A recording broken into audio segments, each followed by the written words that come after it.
While the session is ongoing, maaari pong pakimute lamang po ang inyong mikropono upang mapakinggan po natin ng maayos ang ating mga resource speaker ngayong umagang ito. And of course, we will be entertaining your questions during the open forum portion, maya-maya lamang po.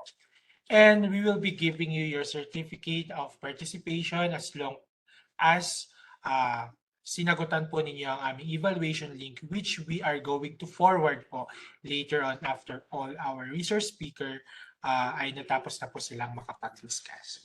And at this moment, may I request everyone to kindly open po their camera for photo documentation purposes. And hopefully po dumami pa po tayo ngayong umaga at sabay-sabay po yung activity pero sana po dumami pa po yung bilang po natin. At the moment, meron po tayong 34 na participants at sa ating virtual platform. And of course, allow me to acknowledge yung mga participants po natin ngayong umaga na nandito pa rin po, sinamahan pa rin po tayo kahit umulan at walang pasok sa eskwela ngayong araw na ito dahil sa bagyong Betty. So kasama po ulit natin ang ating mga kasamahan mula sa Baguio City Jail, Male Dorm. Good morning po sa inyong lahat yan. Kasama rin po natin ang ating mga kasamahan mula sa Lower Rock Quarry. Of course, kasama po natin ang mga taga BJMP CAR, ang ating mga Baguio City Police Officers. Good morning po sa ating lahat.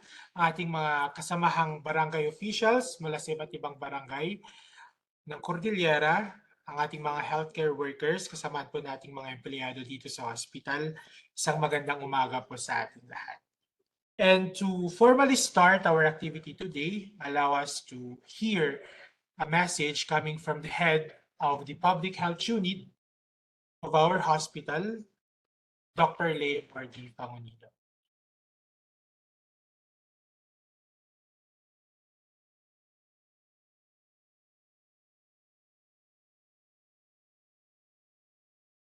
Good morning, everyone. It is a very stormy day, but I encourage everyone to look at it in a positive way that today we are given an opportunity to learn and be informed of relevant health topics that will truly remind us of the importance of being mindful about our safety in the roads. Our topic for today will focus on road safety to further increase our awareness and strengthen our practices in safeguarding our people's health and safety in the roads, pedestrians, and in the great outdoors.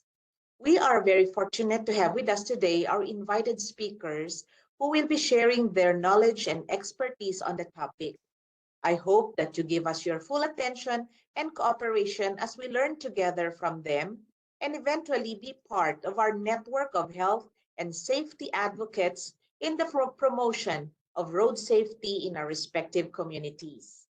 In behalf of the whole team of the Public Health Unit, Baguio General Hospital and Medical Center, we welcome you all. Maraming salamat. Maraming salamat po, Dr. Leamor Pangonilo, ang aming head of the Public Health Unit of Baguio General Hospital and Medical Center. And before we'll be listening to the discussion of our resource speaker, allow me to share a short background regarding the activity.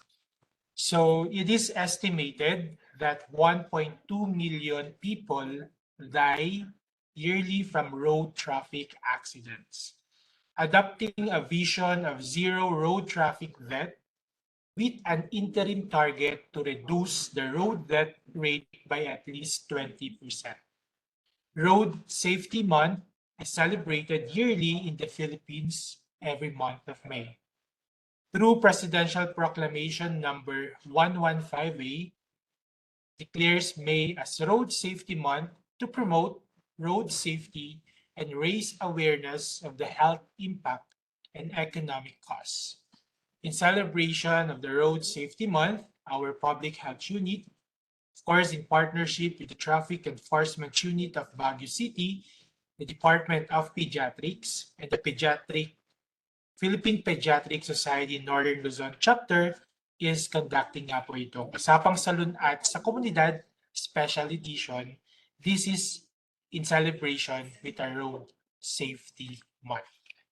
And before we'll be listening po sa ating first resource speaker, before I will introduce him, allow me to promote, we are live po sa ating BGHMC HCPNCS Link Facebook group. So yung mga hindi po nakapag-join today, pwede po nilang panoorin ulit ang ating discussion. And of course, naka-live, naka-share rin po ito sa ating official Facebook page ni Baguio General Hospital and Medical Center. And allow me po to invite everyone na po before we will go to our resource speaker. Next month, we are also celebrating the National Prostate Cancer Awareness Month. So our discussion for our session 6 for this year, that will happen on June 22. So it's a Thursday. Our focus is on prostate cancer. So everyone, I'm inviting you to join us again on our session 6 that will happen on June 22. Okay, so again, to our participants, may I request po na paki-mute lamang po ang inyong mikropono. And nandito na po sa ating chat box yung registration link for next month, Usapang Salun-at sa Komunidad. Without further ado, to give us a lecture on traffic rules and regulations, I am giving the floor, the virtual platform, to the Assistant Chief of our Traffic Enforcement Unit of the Baguio City Police Office, Police Captain Harrison F. Basinga. Good morning po, sir. Good morning. Although bumabagyo, at least wala nang lumalabas na magbubulakbol para makonsentrate tayo dito sa lecture natin. Okay, good morning everyone. So, are we going to start now the lecture? Yes po, sir. Okay, so good morning. Ito po yung ating Traffic Enforcement Unit sa Baguio City Police Office. And we're going to give you some reminders.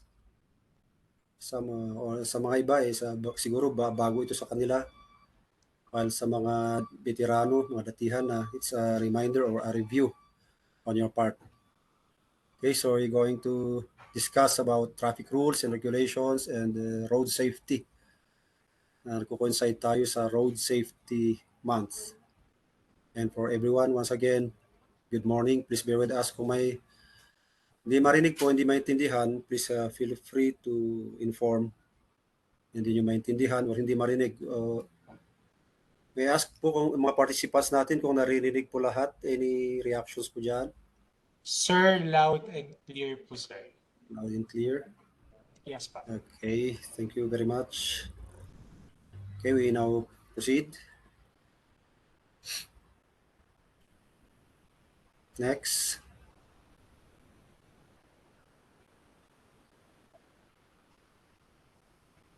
Okay, traffic rules and regulations. As you can read here, basahin ko na lang. The standards of regulating movements on roads, streets, and highways are found in traffic laws, rules, and regulations. In the Philippines, the mass of traffic laws, rules, and regulations have their sources in laws. Andito po yung mga presidential decrees, executive orders, letters of instructions, administrative orders, and implementing memoranda and other special laws relative to traffic operation and traffic law enforcement. Okay. Next po. Okay, we are also going to deal with some parts of the Republic Act 4136. Ito po yung law that covers all traffic rules and regulations, traffic registrations, motor vehicle registrations, and all traffic ordinances. Itong batas na ito ay enacted way back in 1964 and it was called Land Transportation and Traffic Code. Itong batas din yung nag-create ng ating Land Transportation Office. Itong batas has compiled the laws relative to land transportation and traffic rules to create a Land Transportation Commission and for other purposes. So matagal na po ito since 1964. Okay, next.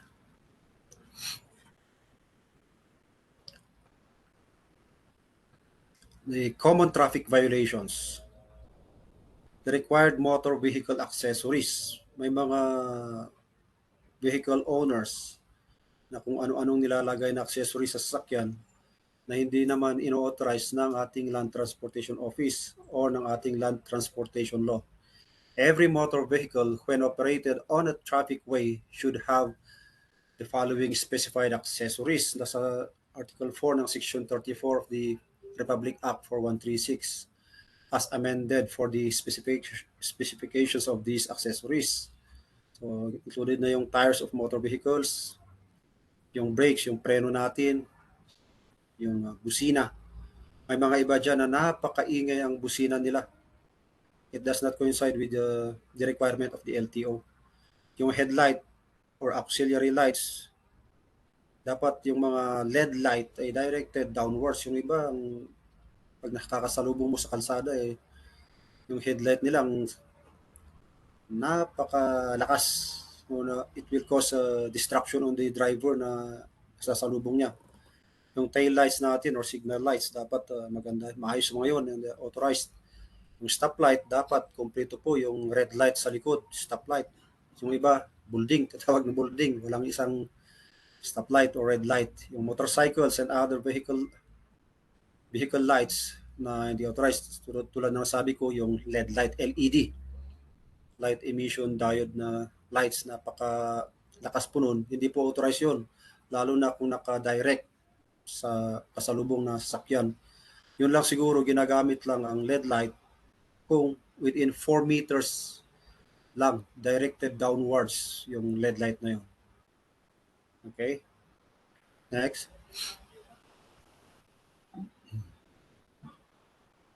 Lights when parked or disabled. Okay, balik mo doon. Yung windshield wiper natin, lalo na ngayon, bumabagyo, umuulan, dapat hindi po defective ang ating wiper. Kasi it will be distracting your driving. Kung may ulan or tubig dyan sa harap ng windshield mo at hindi matanggal. So, kailangan maayos ang ating windshield. At lagyan natin yung tubig ng ating para sa windshield. Use of red flag or warning device. Ito yung mga sasakyan na may mga extended objects sa kanilang sasakyan, mga trucks na naka-extend yung mga tubo, mga bakal dyan. Kailangan lagyan nila ng warning device connected at the end dun sa tail nila. Usually is yung red flag or red objects na nandun para visible doon sa sumusunod na vehicle. Yung iba, ginagamit nila yung plastic ng Mountain Dew, yung green, na luminous. So, at least anything na makaka-attract ng attention doon sa sumusunod, kailangan ilagay doon kung may extended kang karga sa yung sasakyan. Okay, yes. And then mufflers, yung tambutso. May mga naglalagay dyan ng mga modified na tambutso, lalo na itong mga motor, napakaingay. Meron po tayong silent night ordinance sa City of Baguio. Pwede po kayong ma-apprehend dyan. Nakakadisturbo yung napakalakas na ingay ng tambutso nyo. Yung mga kotse, may mga Honda vehicles dyan na nilalagyan, yung modify, nilalagyan ng ibang klase ng muffler or tambutso ng sasakyan. Hindi po allowed yun. Okay? Next.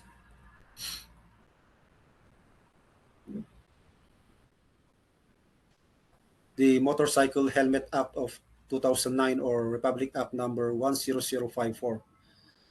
Itong batas na ito, it aims to secure and safeguard motorcycle drivers and passengers from fatal and life-threatening accidents. So, kailangan gumamit sila ng authorized helmet, yung may tatak DTI, hindi yung PK na DTI, yung talagang allowed ng DTI dapat.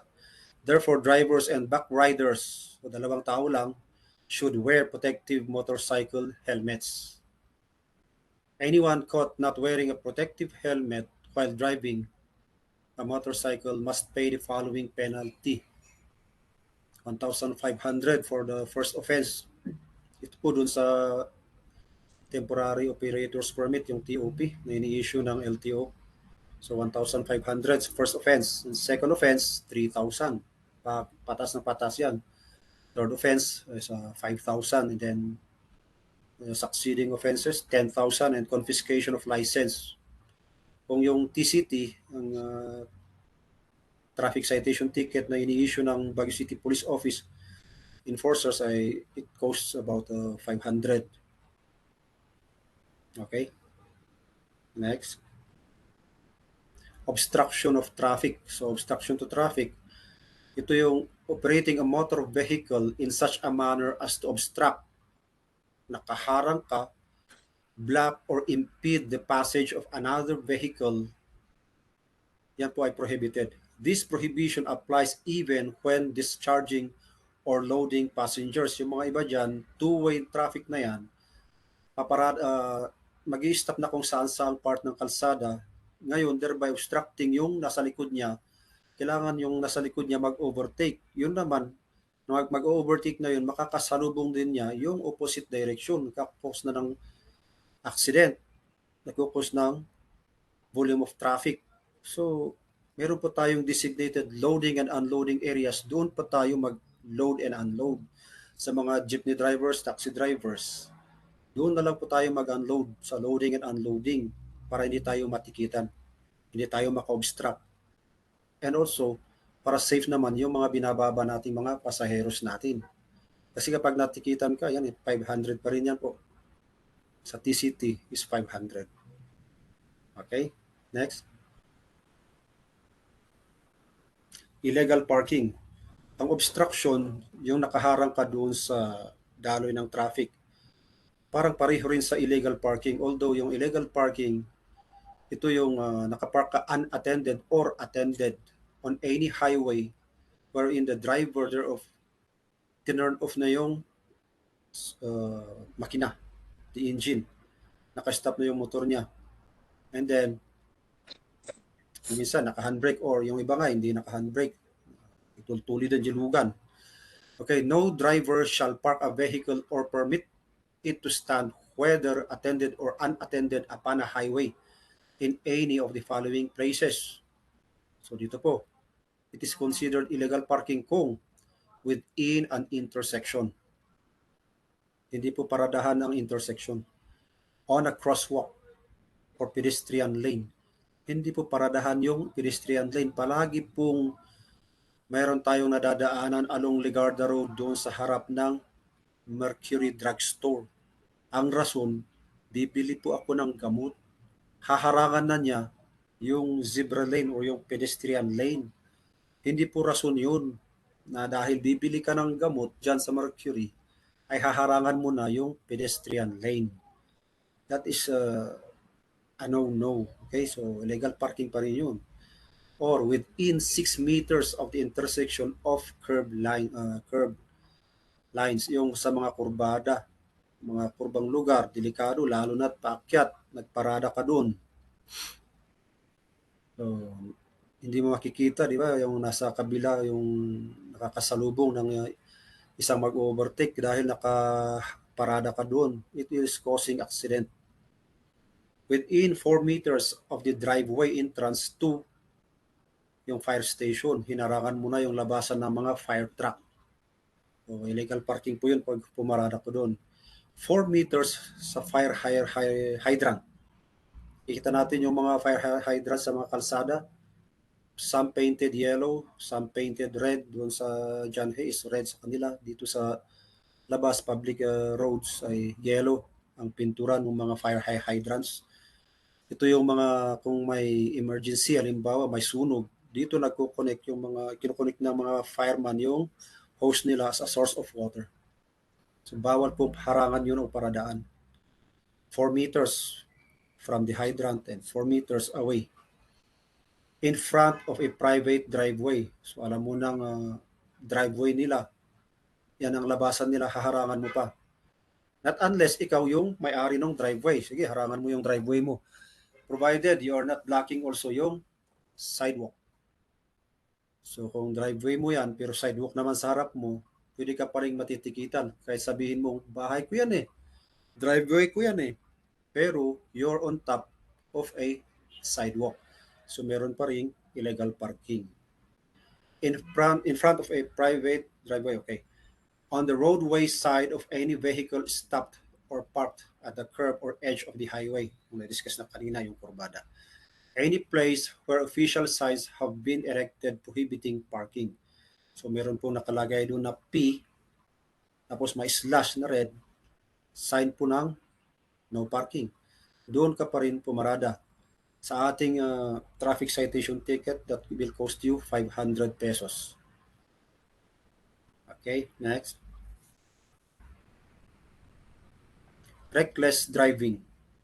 No person shall operate a motor vehicle on any highway recklessly or without reasonable caution, considering the width, the traffic, the grades, the crossing, yung curvature, visibility, and other conditions of the highway, and the conditions of the atmosphere and weather, or so as to endanger the property or the safety or rights of any person, or so as to cause excessive or unreasonable damage to the highway.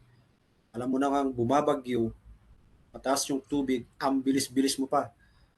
Minsan, it will cause you to slide. Mag-slide na lang yung sasakyan mo on top of the tubig. Di ba? Sa mga drivers, naranasan nyo bang mag-overspeeding sa ibabaw ng tubig?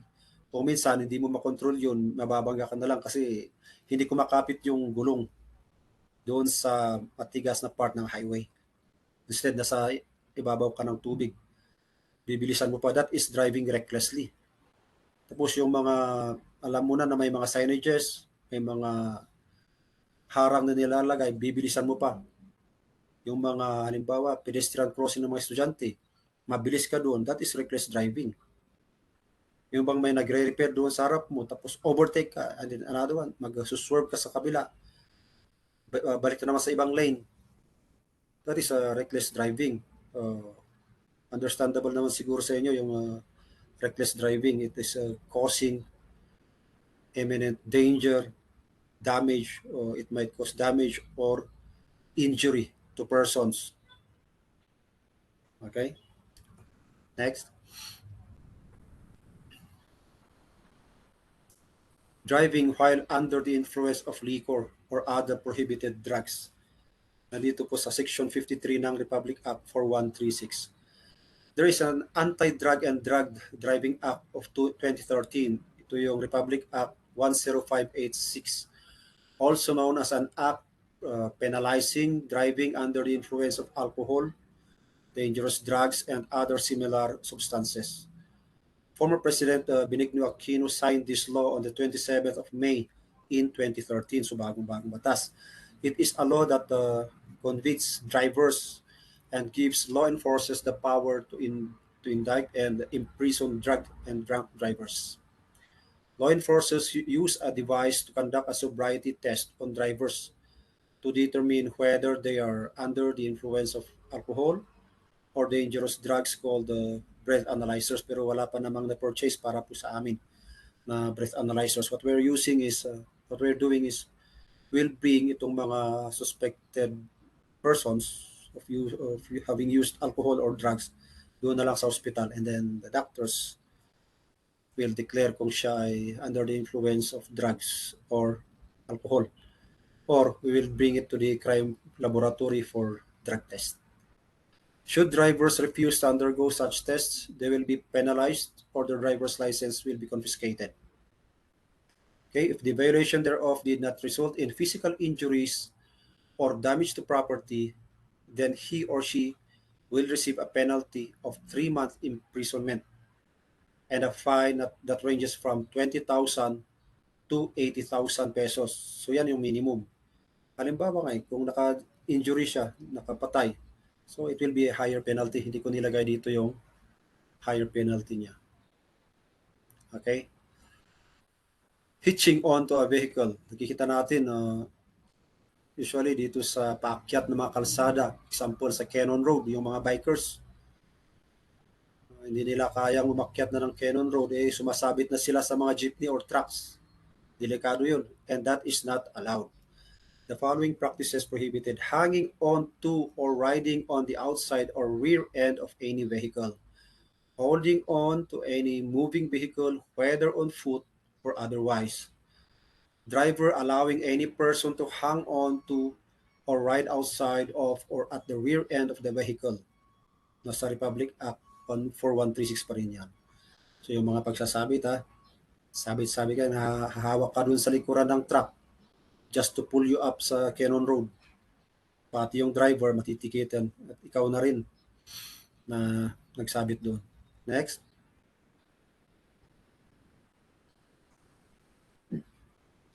Driving without license. Any person caught by the Land Transportation Office or any of its deputized agents like deputized PNP personnel, MMDA traffic enforcers, or Baguio traffic enforcers, driving in the Philippines without a valid driver's license is liable to pay a fine worth 3,000. He will be issued a temporary operator's permit, TOP. Ang violation, ang penalty, 3,000.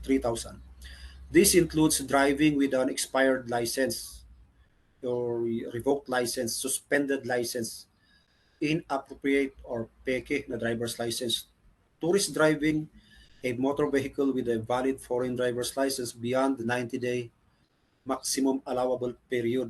Ang mga foreigners na nagda-drive sa Pilipinas are given only 3 months to drive using their foreign driver's license, so equivalent to 90 days.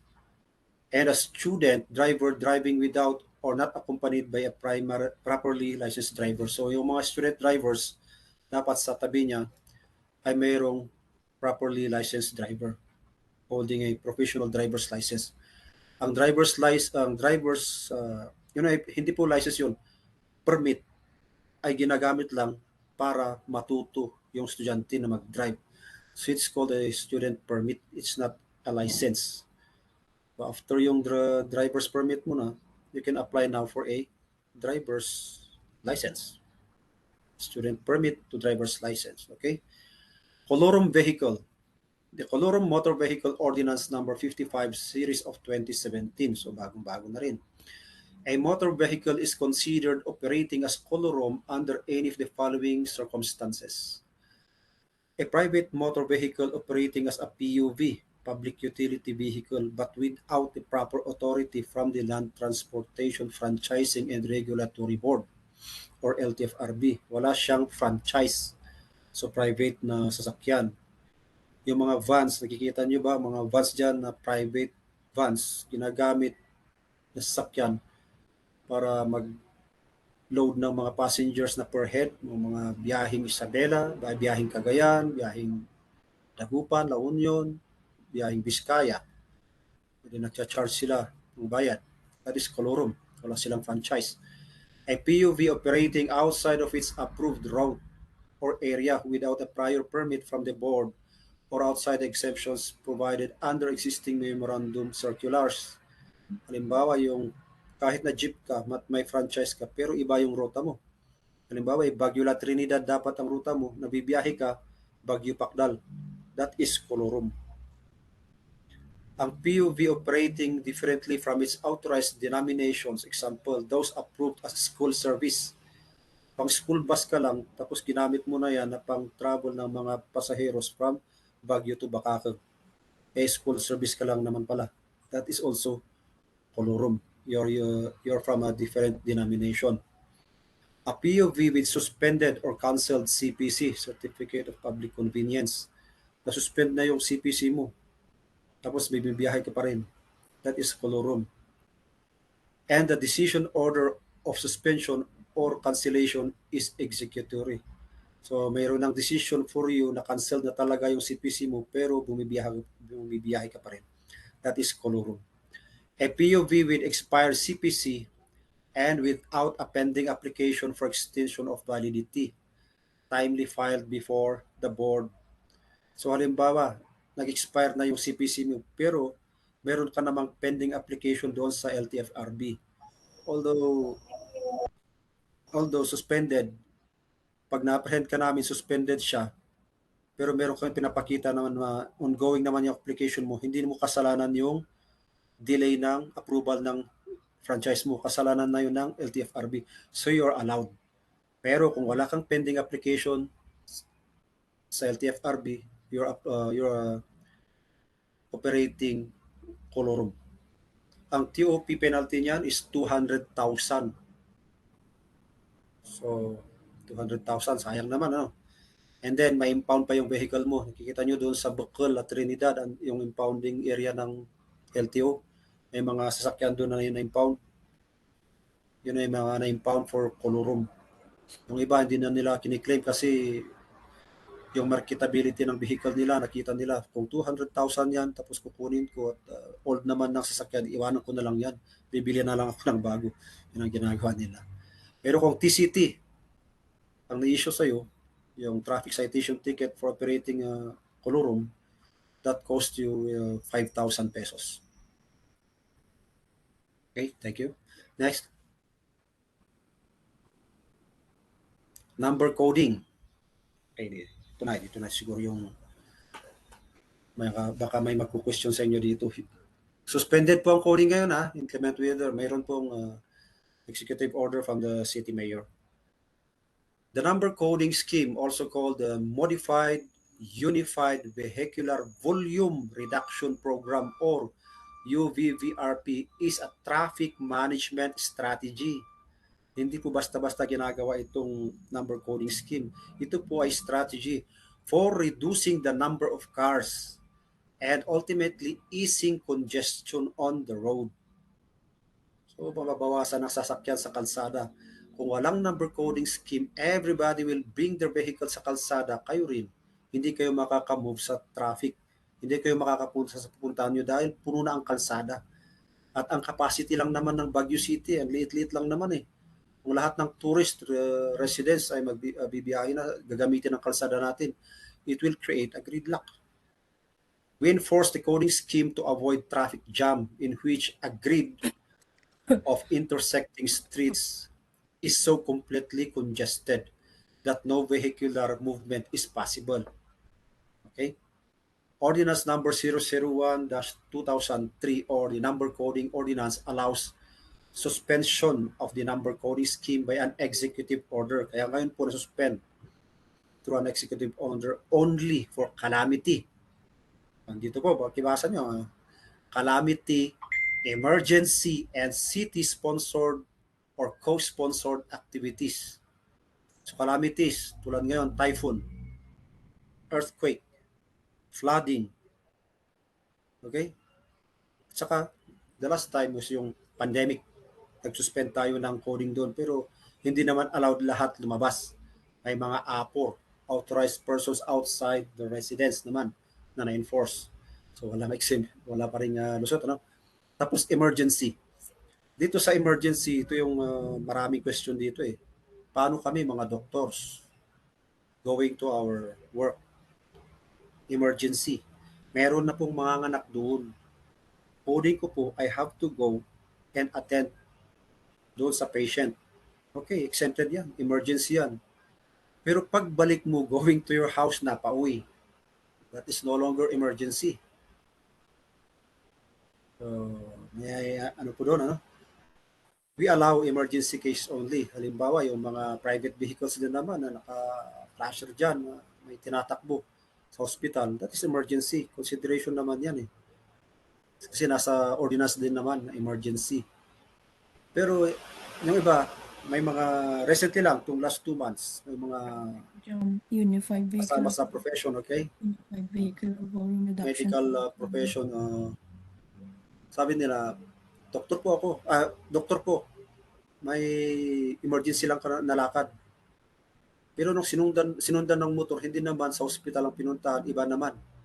Parang lang sa restaurant, kumain. So, yung iba, palang walang konsensya, ginagamit yung emergency na rason dahil doktor sila. Yes, we know na doktor siya. Ginamit niya yung rason na emergency, pero iba palang pinuntahan. So, konsensya po sana. We believe in karma. Sorry. Meron din isang example, driver siya ng doktor. Ano po, coding niyo po sir, sabi namin. Dinadrive ko lang po si doc. Tinanong namin sa likod, si ma'am, parang yung anak nila, napalabas from Quezon Elementary School going out sa Nevada Square. Emergency ba yun? Rason niya, doktor eh. Hindi po, hindi po pwede yun. Titikita namin sana pero nag-explain na lang kami sa kanya, nag-lecture for a while. Na sinabi naman nila na sorry po, hindi na maulit. Consider that also. Next time, huwag pa natin gamiting rason yung profession natin para makalusot. Kakahiya at saka nakakakonsensya. Next, itong city-sponsored and sponsored activities. Halimbawa po, may PMA alumni homecoming or graduation, may exemption ng coding doon sa families lang ng mga mag-a-attend sa PMA. Mga VIPs, families, may bigyan po sila ng note sa harap ng sasakyan nila, exempting them because they're going to attend the PMA graduation. Or halimbawa, mga dignitaries, VIPs from other places coming to attend sa panagbunga. Yung mga sakyan po nila are exempted because they are attending as guests sa ating panagbunga.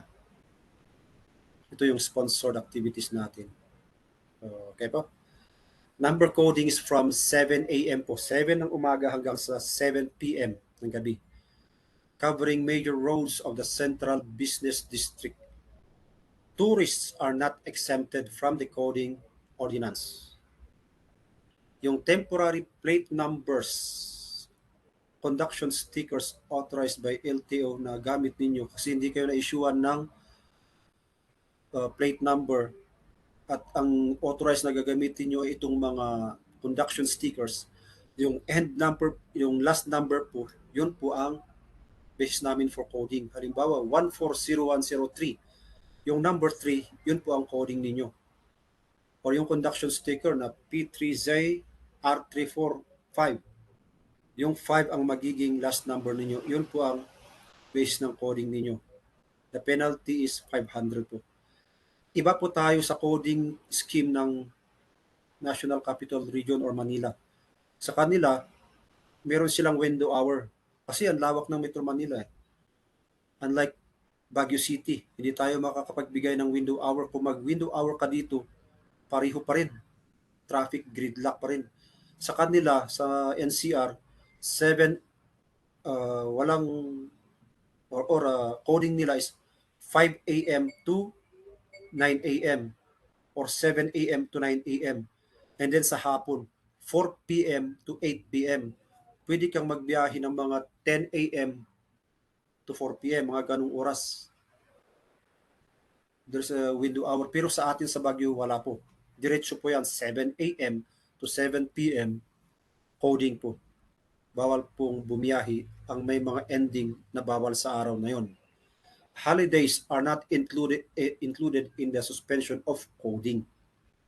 Maliban lang kung mayroong executive order na nililift ang coding.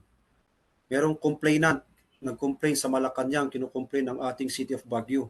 Bakit daw naiiba tayo? Iba po bang country ang Baguio City? Bakit hindi nila tularan? Dapat ang model nila is Manila, sabi pa niya. Dahil daw, inapprehend namin siya noong Good Friday, which is a holiday, Holy Week. Good Friday. Na-apprehend siya for coding violation. Sa ating ordinance po, wala pong lifting of coding during holidays. We will stick to that. No coding naman po sa Saturdays and Sundays. So, pwede kayong lumabas. Lahat yung sasakyan nyo na tinatago nyo, ilabas nyo during Saturdays and Sundays dahil wala pong coding doon. Be sure lang na hindi kayo magbabiolate sa obstruction at illegal parking. Okay? Okay, next. Ito po yung license plate na nag-end and then the days prohibited. 1 and 2, Monday, 3 and 4, Tuesday, 5 and 6, Wednesday, 7 and 8, Thursday, 9 and 0, Friday. Note, each city or municipality may have its own traffic rules and number coding ordinances on any roads. Before you drive, check with your local government about your city's number coding scheme. public information advisories, and related traffic rules to include the LGU or place where you intend to travel or visit. So kung taga Maynila po kayo at gusto nyo pumunta ng Baguio, mag-research muna at meron po tayong mga public advisories naman na pinupost sa PIO natin.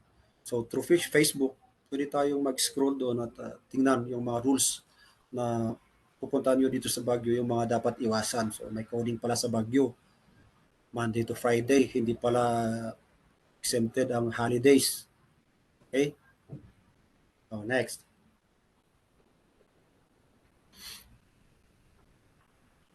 Road safety. Ito na, road safety na. Okay, next.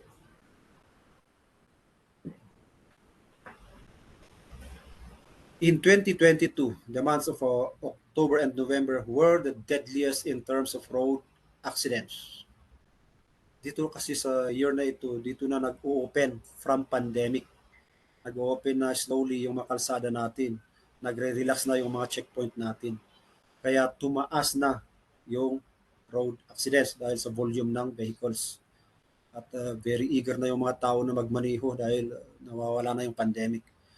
Data from the Police Highway Patrol Group or HPG showed na 265 people died through vehicular accidents in October, while 124 died in November. The figures showed an increase of 179.85% compared to August and September when 139 road accidents were recorded. Yung HPG, they have logged 52 deaths in July up to 13,085 road accidents recorded from January 1 to December 11 nationwide, leaving 1,028 people dead. Speeding, using cell phones while driving, overtaking, and drunk driving were among the most common causes of road accidents. Yung mabilis na pagmamaniho, pagse-cellphone, overtake, yung nakainom, ito yung mga common na dahilan ng road accidents. Mechanical defects of vehicles and poor road conditions are other causes of accidents. Yung mga defective na sasakyan, pinilit pa rin maniho. At yung road condition, yung mga may mga slides dyan, yung mga road, mga butas-butas dyan, pinilit na patakbuhin ang sasakyan doon. Yung madulas na sasakyan. The Philippine National Police has intensified its campaign against motorists violating Republic Act 10586 or the Anti-Drunk and Drug Driving Act. Okay, next.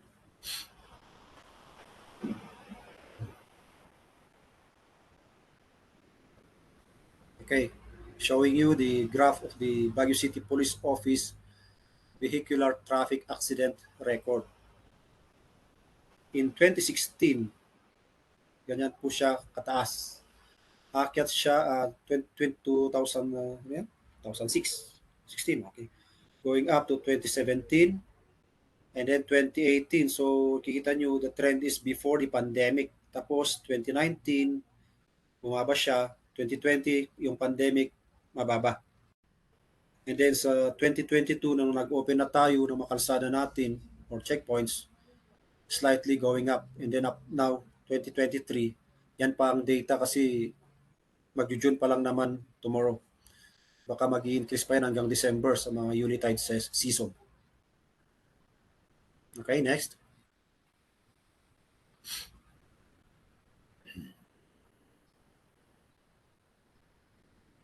Okay, so I know you're familiar with the blow baguettes. So before lalabas, check natin ang sasakyan natin sa kanyang preno, brake, yung lights, sabi na kanina, headlight, signal light, park light, stop light, lahat na yun, yung oil. So dapat meron kayong schedule ng sasakyan nyo. So sa mga bago-bagong sasakyan, every 6 months, change oil. Lahat na yung mga dapat na mapalitan, mga fluids ng sasakyan, mga transmission fluid, brake fluid, lahat yan, ipa-check nyo sa authorized na mekaniko. Then yung water, tubig, yung coolant, yung para sa wiper, yung battery, Kapag 3 years na yung battery niyo, siguro pa-check nyo kasi may mga expiration naman ng batteries natin eh. Yung kung umaasa palagi tayo na kaya pa naman, mas mabuti pa siguro na ipa-check na kung 3 years old na yung battery ninyo. Kasi yung mga iba, ang maximum nila is 3 years or 4 years or 5 years. Mas maganda pa rin ipa-check ang battery natin. Yung air, yung hangin, yung hangin din ng gulong yan. Yung aircon. Okay? Yung gas. Baka bibiyahe ka na empty pala. So ipa-check mo yung fuel gauge mo. Baka laging nakalagay sa full, yun pala, empty na siya. Pa-check natin ang fuel gauge. Yung engine, may mga tagas, may mga oil leaks dyan. Yung tire, kung matagal na, mayroon markings doon sa tire natin kung kailan siya na-manufacture. So, tingnan natin yun. Pwedeng i-search sa Google kung ano yung mga markings ng tires natin para alam natin yung date of manufacture ng tires natin. Para alam din natin na kung kailan dapat palitan yan. Minsan kasi bago yung binibigay sa atin, pero yung manufacturing niya pala is 10 years before. Ngayon, ginamit na muna, biglang puputok. Meron palang mga ganun ang mga tires. So, kung bibili tayo ng mga tires, dapat within the year yun ang manufacturing niya. And then, yung self. Check yourself. May sakit ka? Ito yung lagi naming na-check noon sa checkpoint. Mga drivers ng taxi. Nakachinelas. Violation po yun, yung nakachinelas na nagda-drive. Nakachinelas ka, Manong. 100 pesos, sayang mo tayo. Na-arthritis ak gamin, so nga hanak sapatos nga eh. Valid ba yun? Meron naman dito sa Blue Baggage, check yourself. Huwag ka na magmaniho kung may nararamdaman ka. Pinalabas na pa namin siya sa sasakyan to check kung talagang may arthritis. Nagpipilay-pilay, tapos nakikita mo talaga bimlad nga, isa ka na. So, check yourself. Kasanungay, kung hindi mo maapakan yung preno o yung clutch, di makakabangga ka. Dahil sa arthritis mo. Violation niya, yung wearing slippers while driving at PUV. Ngayon, violation pa, blow buckets. Dadagdagan. Wala naman sa ordinance yung blow buckets na violation. Okay, next. Ito pa, check your weather condition. Ngayon, may bagyo. Check natin, okay? Republic Act 10913 or the Anti-Distracted Driving Act. Ano po ang pinoprohibit dito?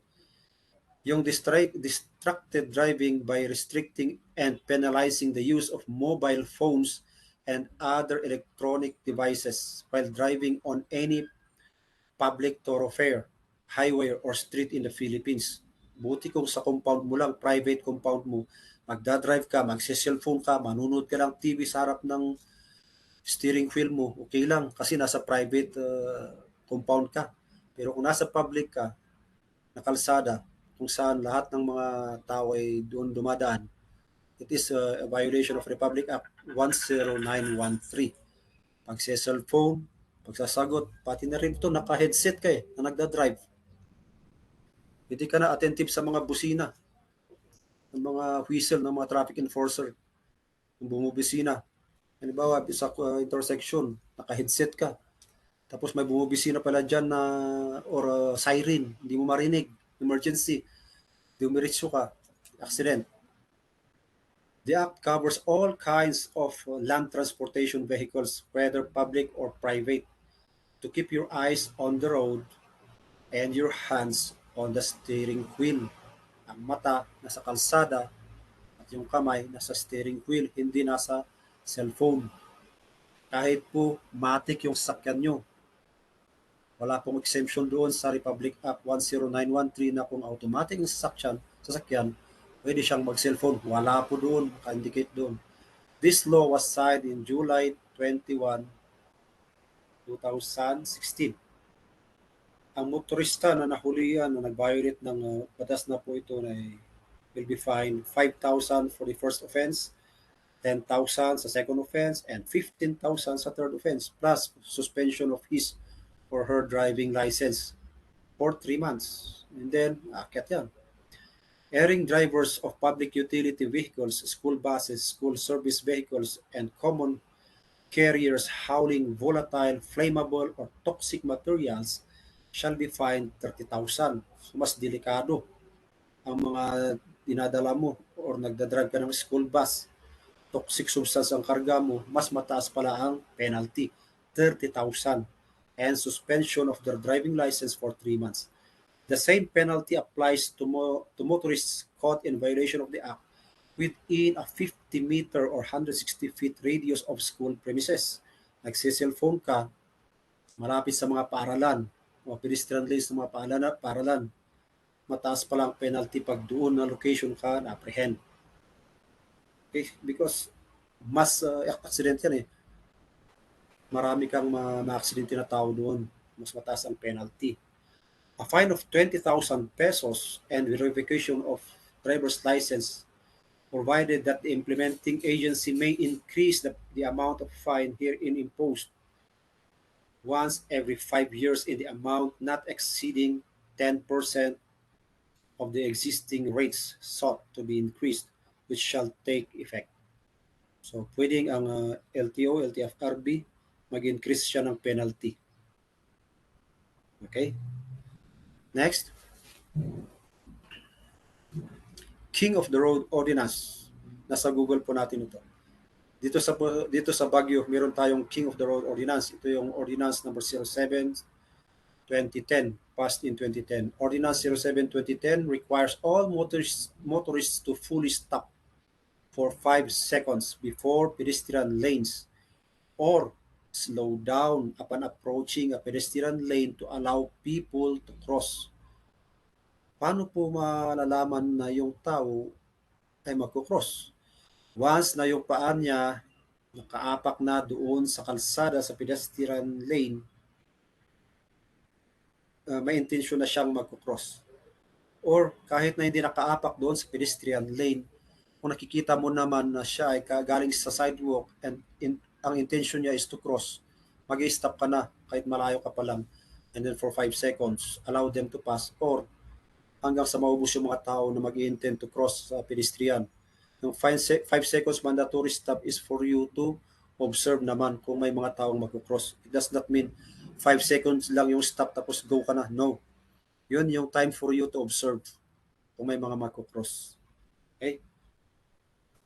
During a slowdown or stop in vehicle traffic movement, no vehicle shall obstruct any portion of the pedestrian lane.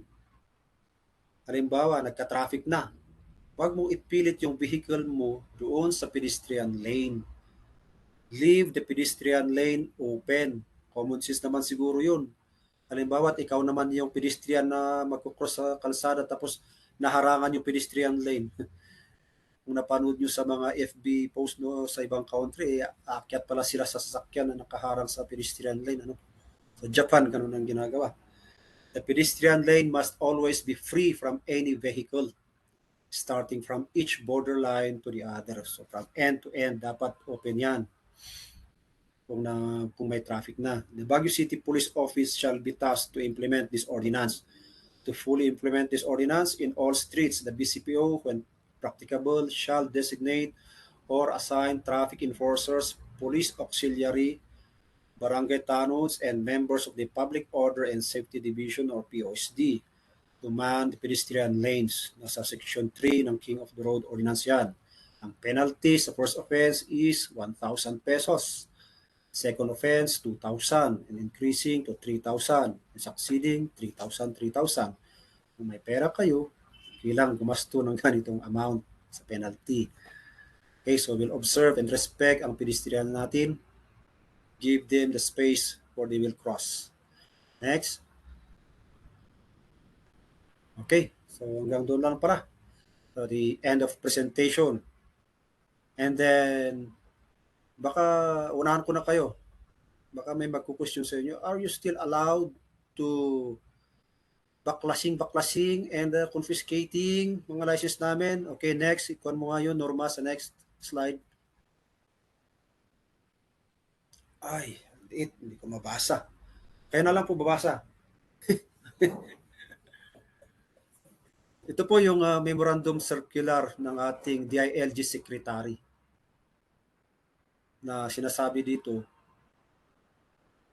ang instruction niya is for us to stop confiscating driver's license and stop detaching license plate numbers. Hindi naman niya sinabi na we will do it agad-agad na because sa Baguio City, meron po tayong city ordinance. Doon kami nag-stick. And sabi naman ng ating city legal officer, only an ordinance can revoke or repeal or amend another ordinance. Eh, hindi naman po nare-repeal na amend ang ating city ordinance. Hindi po naman dineclare ng Supreme Court na unconstitutional ang ating city ordinance. That is why we are still implementing yung pag-confiscate ng driver's license and pagbaklas ng plaka. Dahil nasa ating city ordinance po yun. And if you will read this memorandum from the DILG, nakalagay dyan sa baba niya sa further review. I-review ninyo yung ordinance nyo para sa conformity with the law. Hindi niya sinasabi na strictly stop ng pag-confiscate dahil unlawful. Wala naman po. At ito po ay isang memorandum lang. Ang advice sa atin ng City Legal Office is ang memorandum cannot revoke ang ordinance. So dito kami nag-stick. So you can screenshot itong copy na ito and have it studied para yung mga iba dyan kasi mga sinasabi nilang feeling entitled dahil sinabi sa national news na oy, kayo mga police, kung hindi kayo deputize, hindi kayo pwedeng mag-confiscate at magbaklas. Pero we have the city ordinance to follow. At nandito po yun sa City of Baguio Ordinance number 7 series of 1984. Marami pa yung mga ordinances na nag-amend sa previous ordinance. So, okay, so hanggang dyan lang po yung lecture natin. Sir, kung may mga queries or ano, kung kaya nating sagutin, we will answer them. Thank you very much for your time. Sa mga late na humabol, sayang hindi kayo na-informan. Okay, good morning. Ayan po, maraming salamat po, Police Captain Harrison F. Basinga, our Assistant Chief of our Traffic Enforcement Unit of Baguio City Police Office. Thank you, sir, for that very comprehensive discussion about our traffic rules, regulations, and violations po. Maraming salamat po, sir. And to our participants, if you have questions, we will be catering all your questions later on during the Q&A portion of our activity for today. And truly, sir, that ignorance to the law excuses no one. Yes. And thank you for reminding all of those things po, lalong-lalo po sa ating mga, kami po na mga drivers. We cannot use really our profession na kung we cannot really use our profession para maging excuse tayo sa mga batas na pinapatupad po. And as a road safety rin po, always remember the blow buckets na sinabi ni sir. So ayun po, no? Check po natin lahat, yung ilaw, yung hangin, ano pa, yung sarili po natin, yung weather, yung battery, yung lights, yung oil, yung brake po natin, yung gas, yung engine, yung tire, and yung sarili po natin bago po tayo lumabas at mag-drive, mamasyal po sa labas. And again, napaka-komprehensibo po ng discussion, sir. Maraming salamat po. Marami po kaming natutunan. And sa mga humabol po, no, to our participants, naka-live po tayo ngayon. Posted na po ito sa ating official Facebook page ng Baguio General Hospital and Medical Center. Nakapost rin po ito sa BGHMC, HCPN, CS Link. And soon, we will be uploading it po sa official YouTube channel ng BGHMC Usapang Salun-at para maging guided po tayo. Pwede po natin ulit-uliting panoorin yung discussion ni Police Captain Basinga. And before we proceed with our next lecture for today, allow me to acknowledge po na may mga humabol po na mga barangay So good morning po sa ating mga taga North Central Aurora Hill.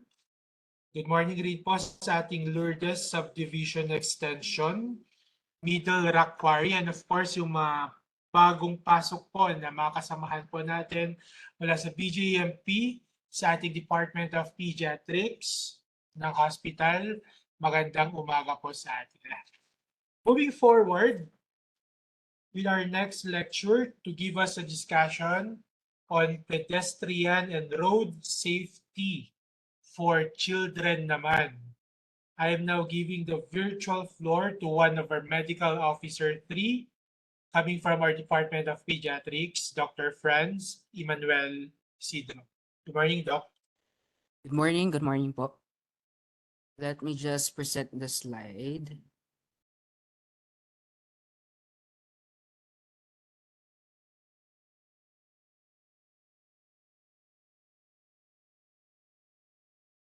Can you see the slide na po? Yes, Doc. Okay. So again, good day. Isang maulan na umaga sa inyong lahat. This is Dr. Isidro reminding you to stop, look, and listen as we discuss child and adolescent road safety. The goal of this lecture is to raise awareness about the magnitude, impacts, and risk factors of child and adolescent road traffic injuries, and to draw attention to the preventability of road traffic injuries and share what is known about evidence-based intervention strategies and support and provide guidance for planning, implementation, and monitoring of child and adolescent road safety recommended actions in our country, the Philippines. So the topic is as follows. Stop. We'll be discussing the vehicular crash related mortality and morbidity. Look, these are the risk factors of road traffic injuries. And lastly, listen to good practices and interventions. Okay? For the first part, let us stop. So look at this beautiful scenery. I know everyone knows this overpass, no? Malaki siya, no? Medyo mahaba kung lakarin, but it gives us the feeling of safety. Okay? However, marami pa rin talaga ang mga kabataan at mga magulang na tumatawid po kung saan-saan, no? When I was actually in college, ang parents ko, my parents taught me to how to do laundry, how to cook, no?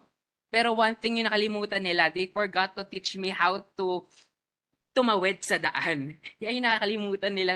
Ang natatandaan ko lang sabi sa akin ng tatay ko is, tingin ka sa kaliwa, tingin ka sa kanan, takbo, ayan na yung track. You know, yan yung madalas kong naririnig sa kanila.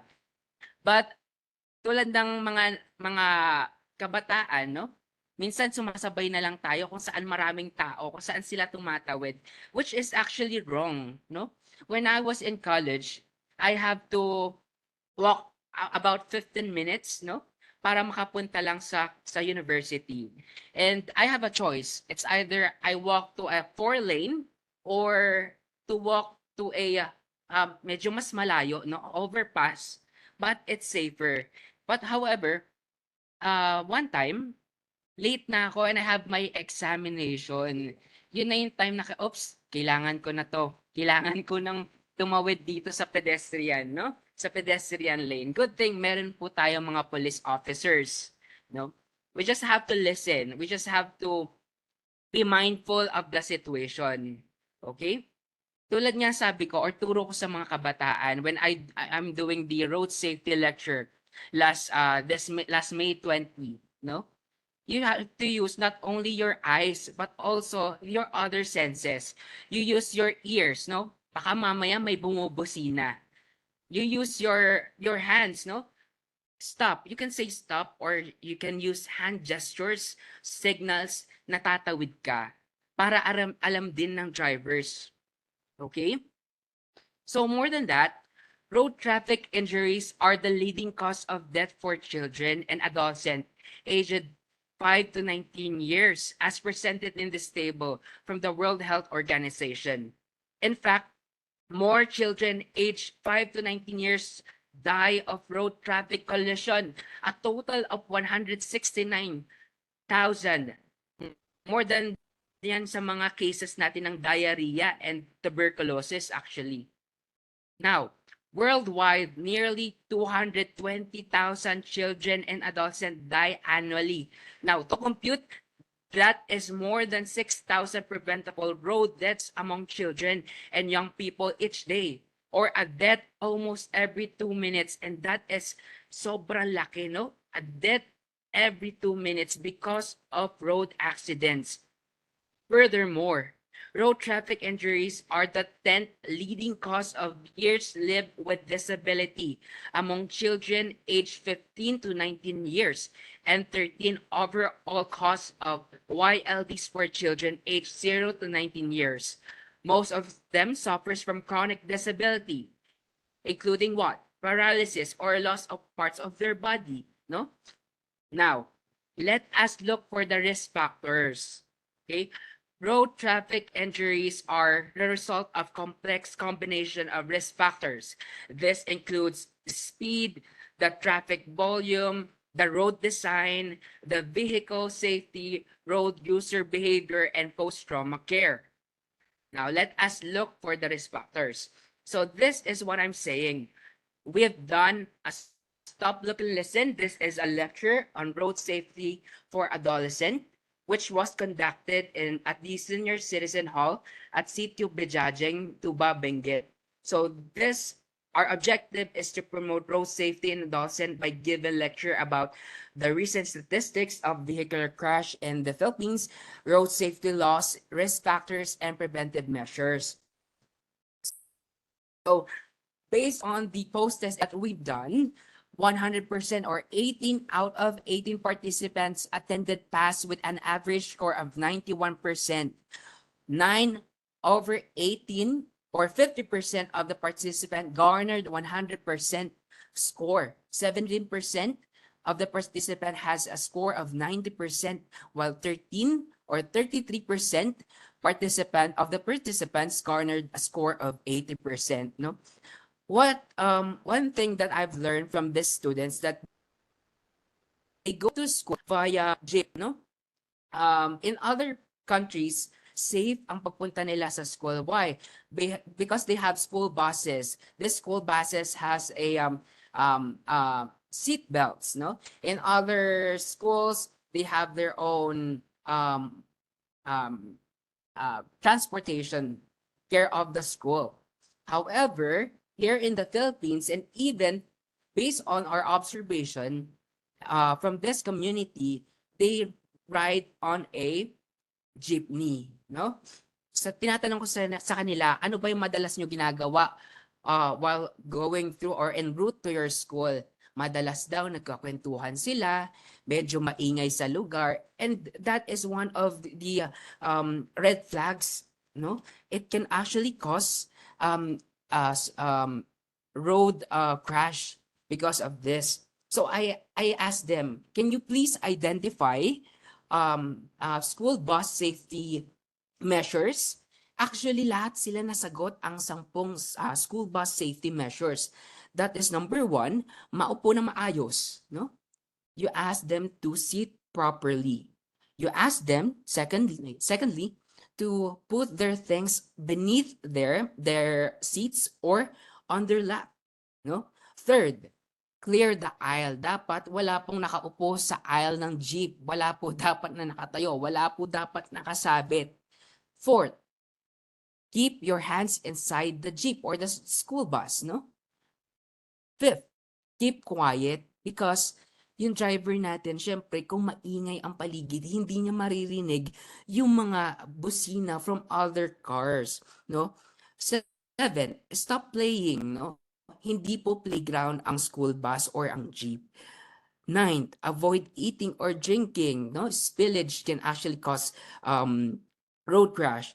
And 10, follow the instructions of the driver or your parents. So, lahat po yun is actually binigay or naibigay ng mga adolescent natin from the Sitio Bajajeng. Okay? So, makikita natin sa picture na to, no, that jeep is actually the number one transportation for our children. Okay? Kaya lang, nakakalimutan natin minsan na paalalahanan ng mga bata na tatayo ka lang or bababa ka lang sa jeep kapag huminto na ito, no? Kadalasan may mga bata tayo nakakita nakasabit o kaya naman hindi pa humihinto ang jeep na unahan na yung pababa and we don't know why. But it is important for a parent to teach the children the proper way of riding or having a safe road or safe travel. Okay. So, now let us look at this one, no? One of the most important factor that we should always consider when the are okay, the road environment is designed actually for adults and vehicles and not for children. Children are physically they are smaller and therefore less visible. They move unpredictable, and under the age of 10, they are unable to complete the various cognitive tasks necessary to safely cross a road. They unable to detect motion. They can be uncertain if the motion is toward or away, and some of them unable to estimate the speed of the vehicle to forecast when the vehicle will be close to their moving space. So, as children age, they often make journey to school without an adult, creating another risk factor for road traffic injuries. Usually, older children who are developmentally delayed or have deficits in psychomotor skill may have increase in risk. No, boys are consistently more likely than girls to die from road traffic injuries in every age group from 0 to 19 years as presented in this table. The difference increases with age, with the largest difference occurring at the age of 15 to 19 years. Bakit? Yan na yung time na natututo ng magmaneho ang mga kabataan, no? They ride motorcycles, and motorcycles is actually one of the most common vehicle that is involved in a road crash, no?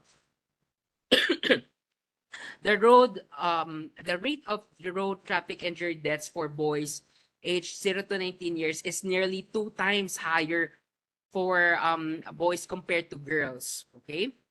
More than that, for example, bigyan ko lang kayo ng example. No, boys tend to make more risk to have social acceptability from a greater freedom to explore their environment, ride motorcycles, as I said, and some of them, no, some of them are already out of school youth. So hindi lang actually dahil they want to be cool or in to ride a motorcycle. Sometimes kailangan nila yon sa trabaho rin nila. No, kasi at the age of 16, a student or an adolescent can already have a student permit as long as you're 16, more than or equal to 16 years old. Okay? So next factor is actually speed. Speed still remains one of the main causes of fatal road traffic injuries. According to WHO, speeding as a contributing factor is in most crashes. As average road speeds increases, as you can see in this table, so does the probability of death or crash severity. Specifically, speed has been noted as the contributing factor in 15% to 35% of fatal road crashes. Children's lives are lost due to speeding vehicles, as faster vehicles may be harder to avoid and vehicles carry energy which increases the level of damage in the event of a child being struck. Speed below 30 kilometers per hour save lives and are key focus of second decade of action of road safety. Lower speeds are the foundation of safe system approach, which incorporates road designs that minimize the opportunity for drivers to speed, protecting vulnerable road users such as the children and adolescent. So driving under the influence of alcohol poses a major threat of children on road in two ways, no?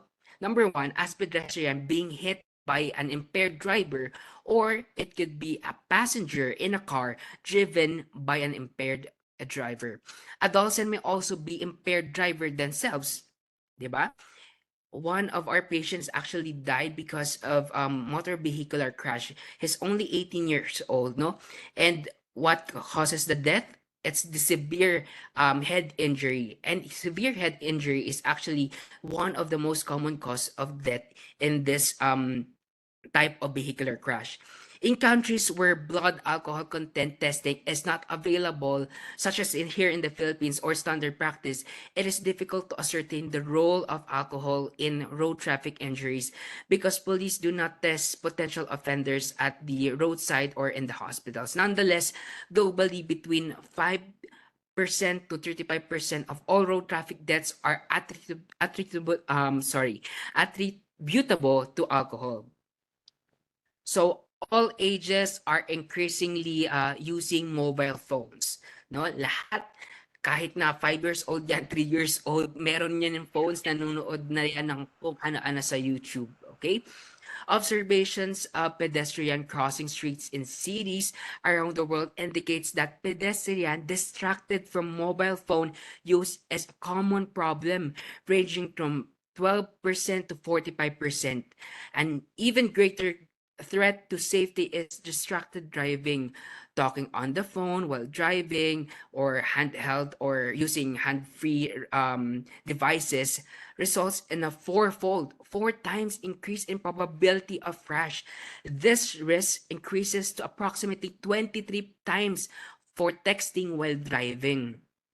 Parents driving their children aged 1 to 12 years frequently engage in a variety of potentially distracting behaviors, such as using mobile phones or passing food to a child or picking up some toys na nahulog sa kanila.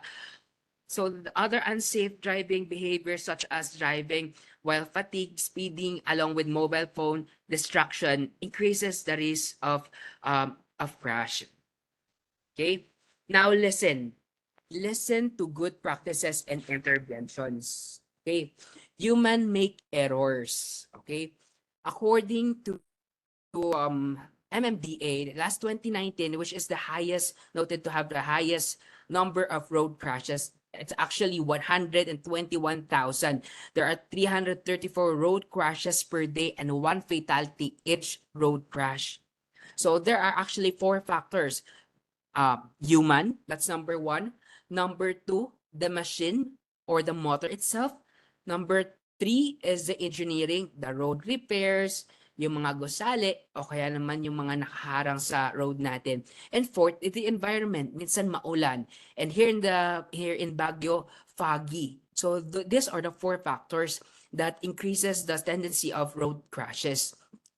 So this safe system approach is based on the premise that our road traffic deaths are unacceptable and avoidable if effective injury prevention strategies are implemented. The principles of this approach are number one, individuals make mistakes. No? Lahat tayo nagkakamali. Okay? According to MMDA last 2019, human factor is the most common cause. No? This includes what? Impaired driving, probably because of driving under the influence of alcohol or illegal drugs. Number two, there could be sudden turn or oversteering or overspeeding. So these are some of the human errors that we have to avoid. Second, humans are vulnerable to injury, especially our children and the adolescent, no? Ang liliit ng mga yan. Oras na makasalamuha sila ng truck on the road, hindi po agad yan makikita because of the level no ng truck. So, third, responsibility is shared. No? It's not just of the driver, but you as the parent, as the guardian, you are responsible of your child who are pedestrian. Fourth, no death or serious injury is acceptable, no? Kaya nga from motor vehicular accident pinalitan na siya. It's not accident anymore. It's motor vehicular crash because this is preventable. Okay? Then lastly, proactive versus reactive. We already have lots of laws, no? We have laws enforcers, and it's already up to us to follow these rules, no? Especially tulad na itong isang example natin, no? Jeepneys, no? The new type of jeepneys. Marami ang ayaw sa new type of jeepneys, no? Why? Kasi panibago na namang gastos 'yan, no? You already panibago na namang bayad sa vehicle. Ang laki ng kailangan gastusin para diyan. However, safety should be our priority, especially for our children and adults. Okay? Second, the core elements. As I said, economic analysis, no?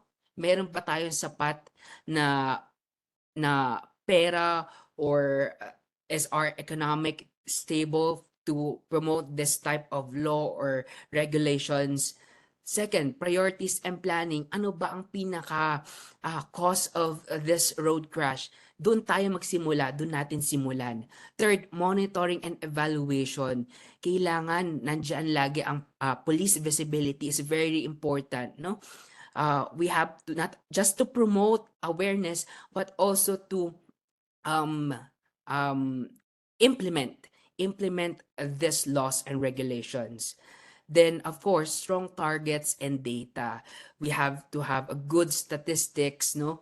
Ilan ba ang road crashes per month? Ilan ba ang children na nagsasuffer because of these accidents or crashes? So, the following are the action areas. We can improve on this following. This includes land use planning. Second, improve mobility options, especially to those far-flung areas na yung mga kabataan natin is masugisag na mag-aral, no? Na sobrang layo from their house to their school na kailangan lakarin or makipagsiksikan sa jeep. Third, enforcement, laws and regulation. Fourth, a vehicle design and technology. Fifth, street design and engineering. No? Six, we have the speed management. And what we are doing now is education and capacity building. And lastly, post-crash emergency response and care. So these are the effective road safety interventions. So I asked the children from the city of Bajajing, what can you use, or what are your effective road safety interventions based on your experiences, no?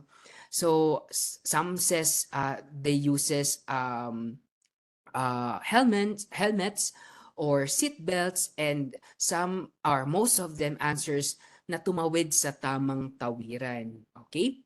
So based on this table, this shows that there is 70% reduction in fatal pedestrian injuries if the speed is less than or equal to 30 km per hour. The use of sidewalks or footpaths decreases the casualty to 40 to 60%. Also, in Manila, they have already separated cycling lanes. This decreases 44% fewer bicycle deaths in cities, especially the time of pandemic na halos wala talaga tayong masakyan and they're just using bicycles o motorcycles para lang makapunta sa trabaho or sa mahal nila sa buhay. The next is bicycle helmets fitted and worn properly. 'Di ba natutunan natin kanina dapat approve ang mga helmets natin because it can decrease the head injury up to 48% and serious head injuries up to 60%.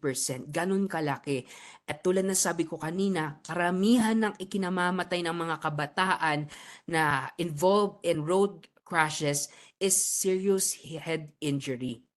Next, motorcycle helmets. Okay, it reduces 69% of risk of having head injury.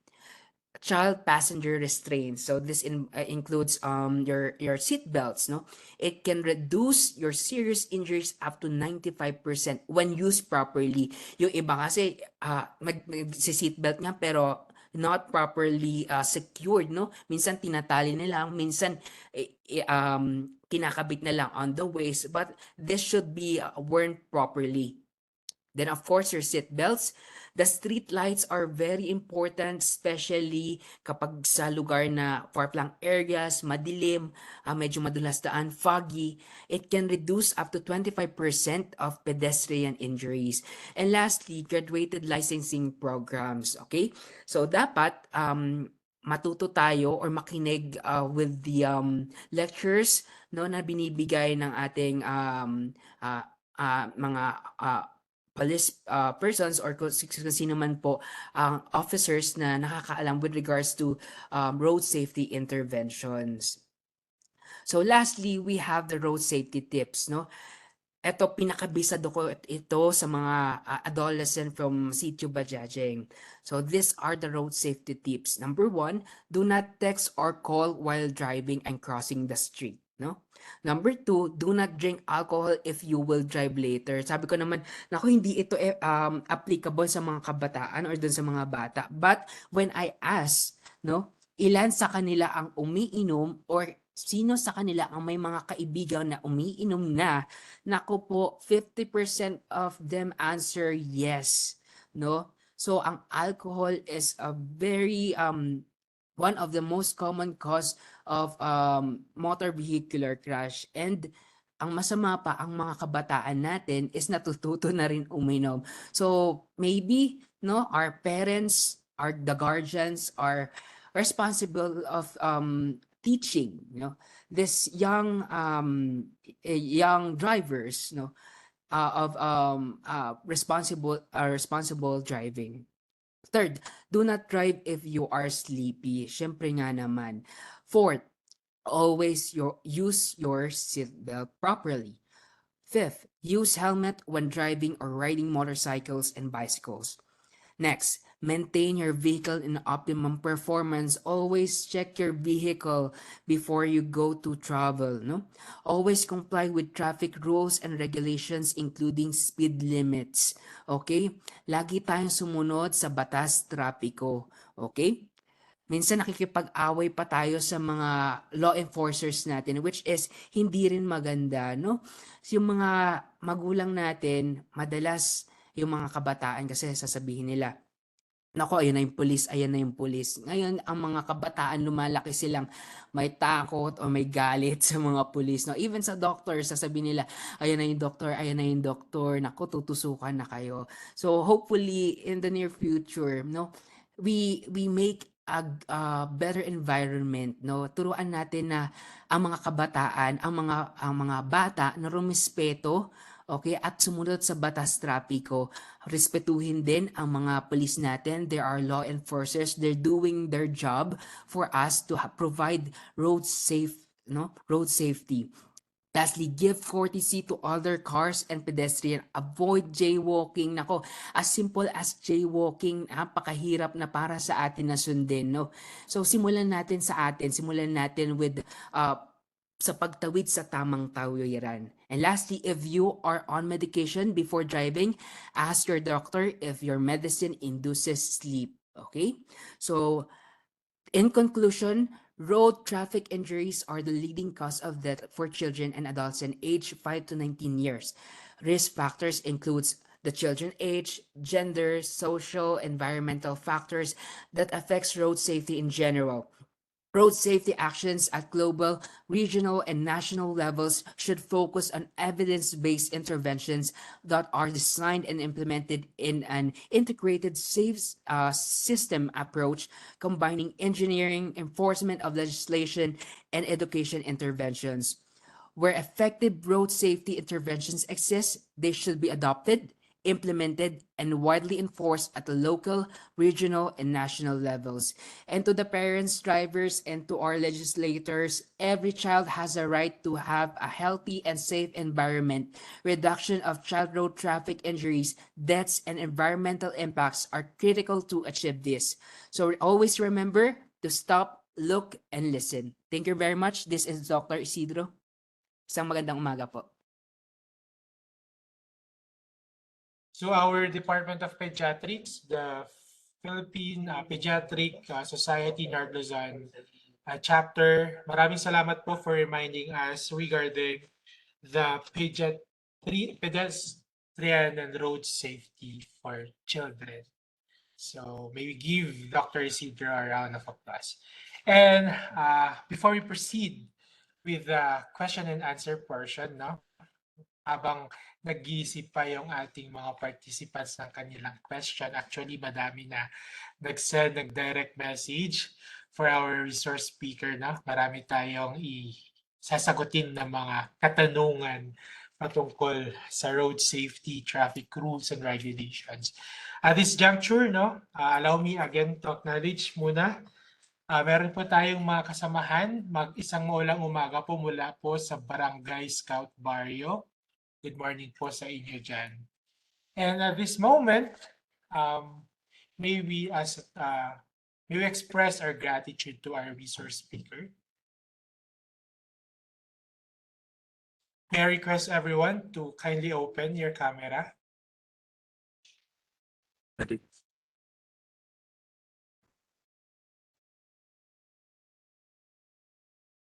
before that, allow me to read first the content of the certificate.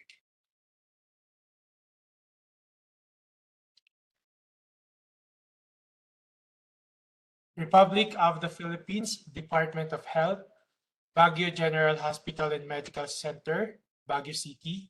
Certificate of Appreciation is presented to Police Captain Harrison F. Basiga for sharing his time and expertise in the Usapang Salun-at sa Komunidad 2023 Second Special Edition with the theme Road Safety, held on May 31, 2023 via online Cisco WebEx, signed by the head of the Public Health Unit, Dr. Leamor D. Fangonilo, and the Medical Center Chief 2 of the Baguio General Hospital and Medical Center, Dr. Ricardo B. Runes Jr. May we give a round of applause to our first resource speaker, Police Captain Harrison F. Basiga. Thank you, sir. Same certificate of appreciation is also presented to Dr. Franz Emmanuel Isidro. Again, may we give a round of applause to our two resource speaker for today's Usapang Salun-at sa Komunidad Special Edition in celebration. So, we now proceed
Yun. Am I audible na po? Ayan. Sorry for the interruption. Okay. So the first question is for Police Captain Basinga. Sir, this is regarding the King of the Road ordinance daw po. If vehicles are required to stop for 5 seconds before a pedestrian lane, does that mean the pedestrians should walk for 5 seconds also on the pedestrian lane? May ibang pedestrian kasi na parang nasa pasyalan daw, sir, kapag nasa pedestrian, even if they know that the road that they are crossing is a very busy one. Sir, nakuha po. Okay, Okay, yes. sir. Hindi po.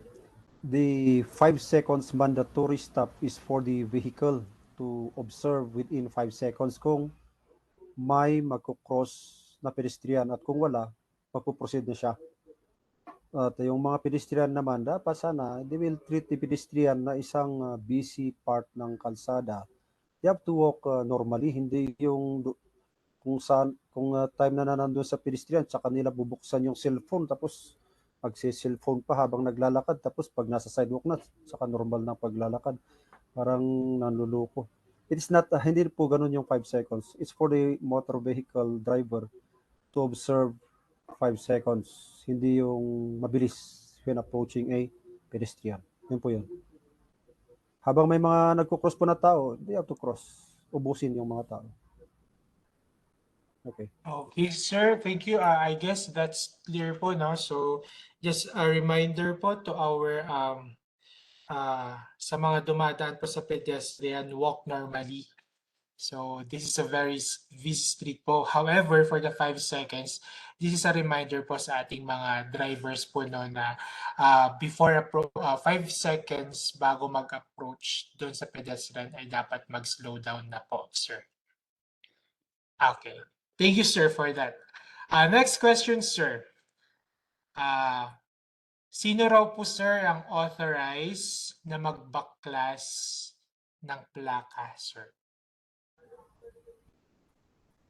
According to the Republic Act 4136, yung mga deputized, yung mga LTO personnel, kasi may mga LTO personnel din na hindi deputized. So, kailangan yung mga deputized lang ng LTO employees, yung mga police na deputized ng LTO, yung mga traffic enforcers or barangay officers na deputized ng LTO, yun ang pwedeng mag-confiscate ng license at magbaklas ng plaka according to 4136. Pero according naman sa ating city ordinance, dito po yung city ordinance natin, kami po na mga traffic enforcers ay pwedeng magbaklas ng plaka. Actually, ang sabi pa nga dito is both plates pa nga sa harap at likod dapat kukunin. But we are not practicing yung dalawang plaka na kinukuha. We're only getting one. Pero kung temporary plate number, we have to remove both sa harap at likod. Yung mga tawag dyan, yung mga authorized na plaka na binigay ng LTO 14101, yung mga 6 lang na number mga yun, at mga conduction stickers, we have to confiscate both sa harap at likod. According sa ordinance po yan. Thank you. Thank you, sir. So, I hope nasagot po natin yung katanungan na yon kung sino po ang otorisado na magbaklas plaka. So, ayon sa batas, may mga deputized po na pwede pong otorisado po na magbaklas plaka. Gaya po ng sinabi ni Police Captain Pasing. Sir, another question po.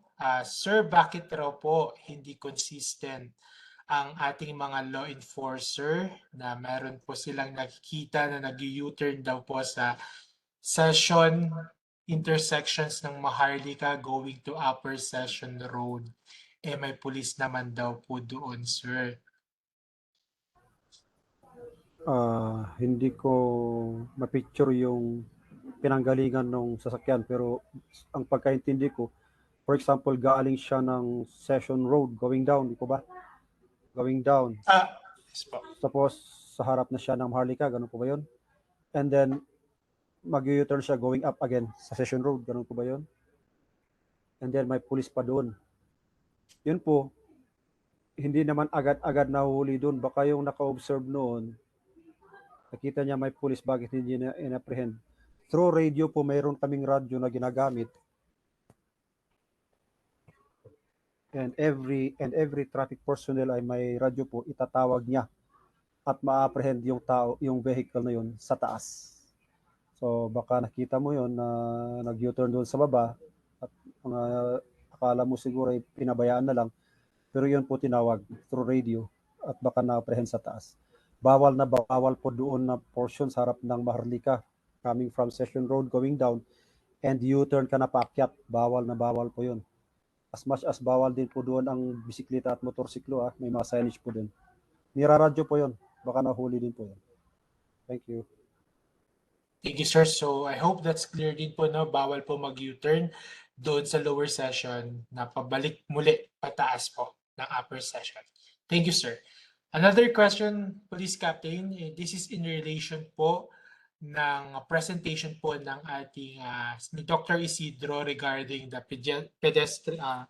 regarding the safety of our children. We have a question here. Do we have an ordinance, guidelines being implemented sa ating syudad regarding seatbelt or car seats for children? Yung seatbelt law pa ay special law po sa Republic Act din po ng 4136. Dapat lahat po na nakasakay sa sasakyan, lalo na yung driver at passenger sa harap, ay naka-seatbelt. Kaya nga po ginawan ng seatbelt yung sasakyan for the safety of the occupants or passengers and drivers sa loob. Republic Act din po yun. I'm not sure lang yung number, pero that is one po na ina-apprehend po namin. Kung kayo po yung isa sa mga na-apprehend during the checkpoint, yun pong na isa sa tinitingnan. Hindi lang po yung mga accessories ng sasakyan, mga busted light, defective lights, or not functioning ng mga ilaw, pati rin po yung mga seatbelt ng mga nasa loob ay chine-check. So, kung Republic Act ang ginagamit doon is yung TOP ang na-issue po ng deputized agent. Na-issue ka ng temporary operators permit. Na-apprehend po yun, yung hindi naka-seatbelt po. Okay po, sir. So, I hope that answers also the question po na. And merong kinoment po dito si Dr. Isidro. Maybe he can elaborate this later on the Republic Act number 8750 regarding the seatbelt ng mga bata po. Regarding the seatbelt or car seats for children. Sir, this is regarding also about the traffic situation in our city.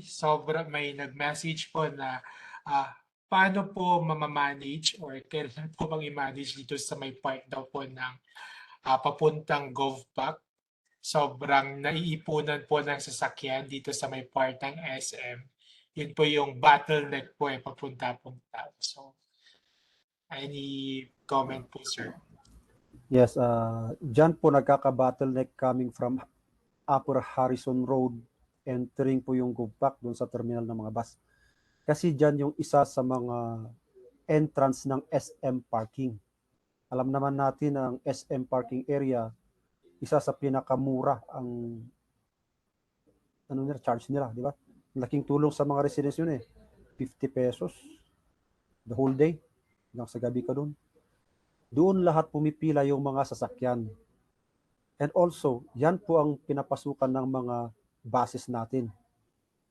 Yan din isa sa mga ruta kung pupunta ka ng Cathedral, Session, and going up to Upper Session Road.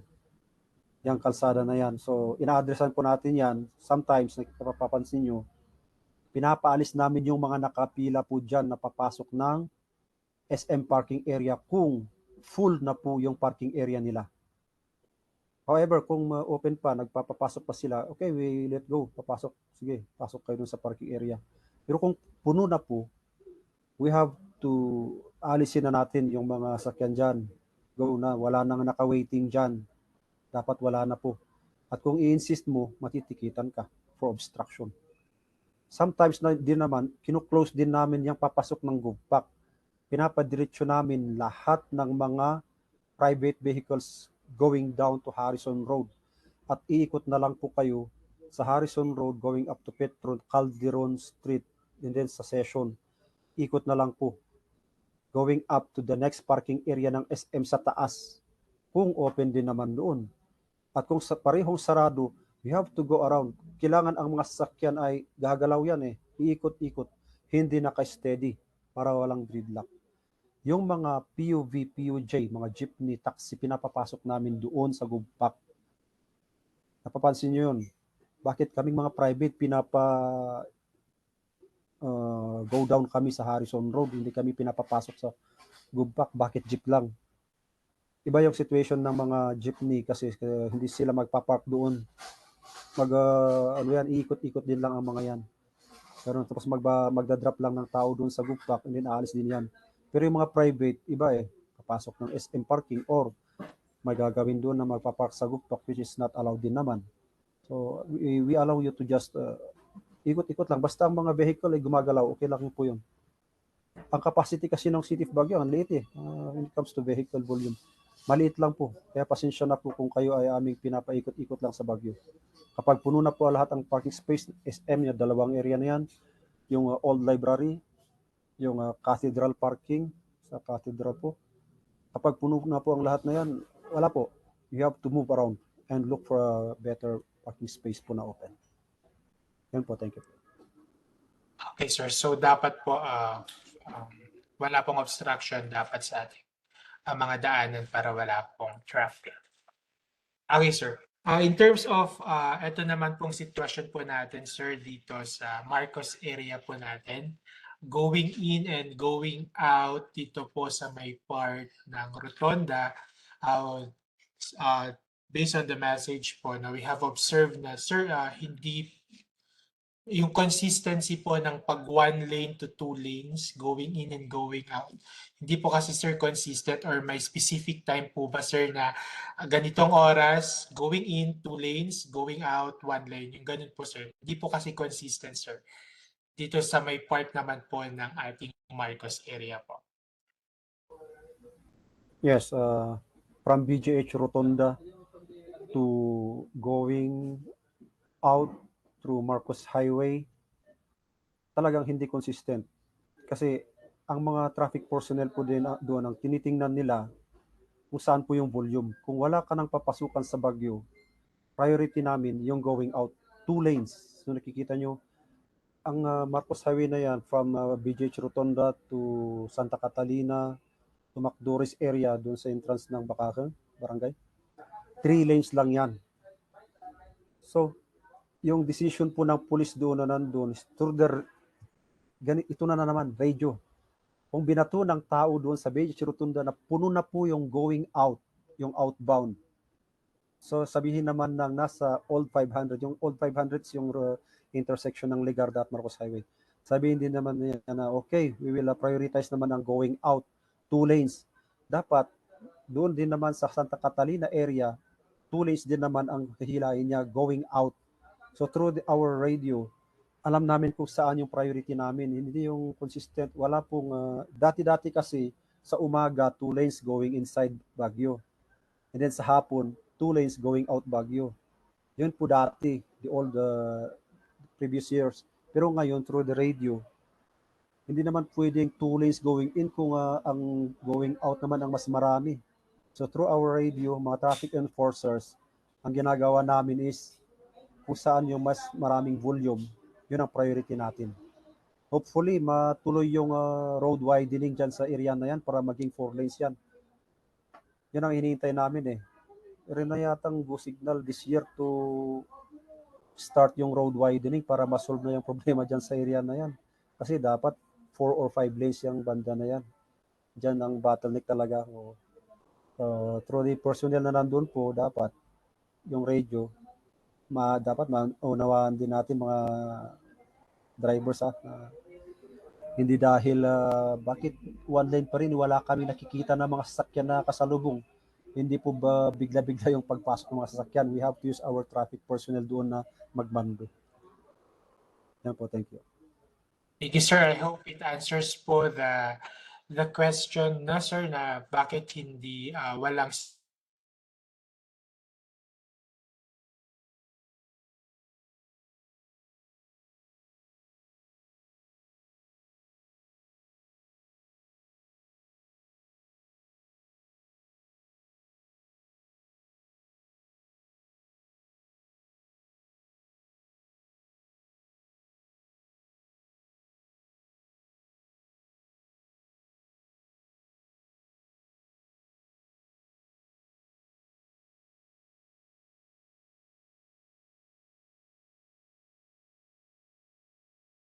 So, ayan. Sir, okay. Pasensya po ulit. Okay. So, I hope that it answers the question po kung bakit wala pong specific time na bakit siya 2 lanes, bakit siya 1 lanes going in, going out. Dito sa may part po ng Marcos Highway going to BJ Shamsi Rotona because it's case-to-case basis. And nararadyo naman po siya, sir, no? Na kung mas madami yung lalabas, doon tayo magto 2 lanes. However, kung mas konti yung papasok, di 1 lane. So I hope that's clear, sir. This is another question, sir. Based on experience daw po ng mga participant po natin ngayon, it's very clear na yung coding scheme po natin is from 7 a.m. to 7 p.m. And specifically dito po sa may major roads po natin, dito sa mga central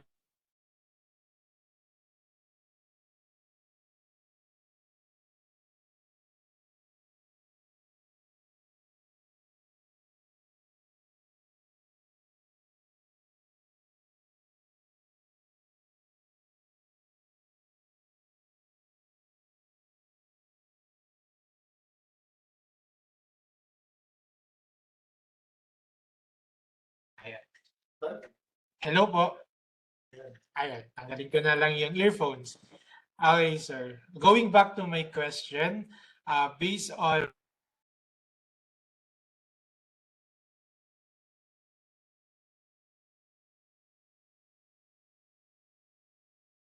p.m. to 7 p.m. Okay, sir. And focus po ito sa major road, especially sa ating Central Business District. Pero po, based on experience po ng ating participant, sabi po niya, sa may part pa lang po siya ng irisan, na tiketan daw po siya na coding. Ano po ang masasabi po ninyo dito, sir? Irisan. Hindi naman siya kasali sa coding area yun, sir. Pwede niya i-contest. Punta siya sa office natin para i-contest natin. Ito po yung coding area po natin kung sa BGH Rotonda entering Kisad Road. Doon po mag-start yun. And then dito rin po sa BGH Rotonda towards UP Drive. Coding po doon. So, kung sa BGH Rotonda to Kisad Road, going to Shannon. Huwag na kayong pupunta doon na banda. Instead, take itong Ligarda Road sa taas. Pwede kayo doon and then you go to City Hall, Abanao. Open po yun. Pwede po yun. Because yan lang po ang ruta na pupunta ka ng Trinidad eh. Doon, tapos going to Ferguson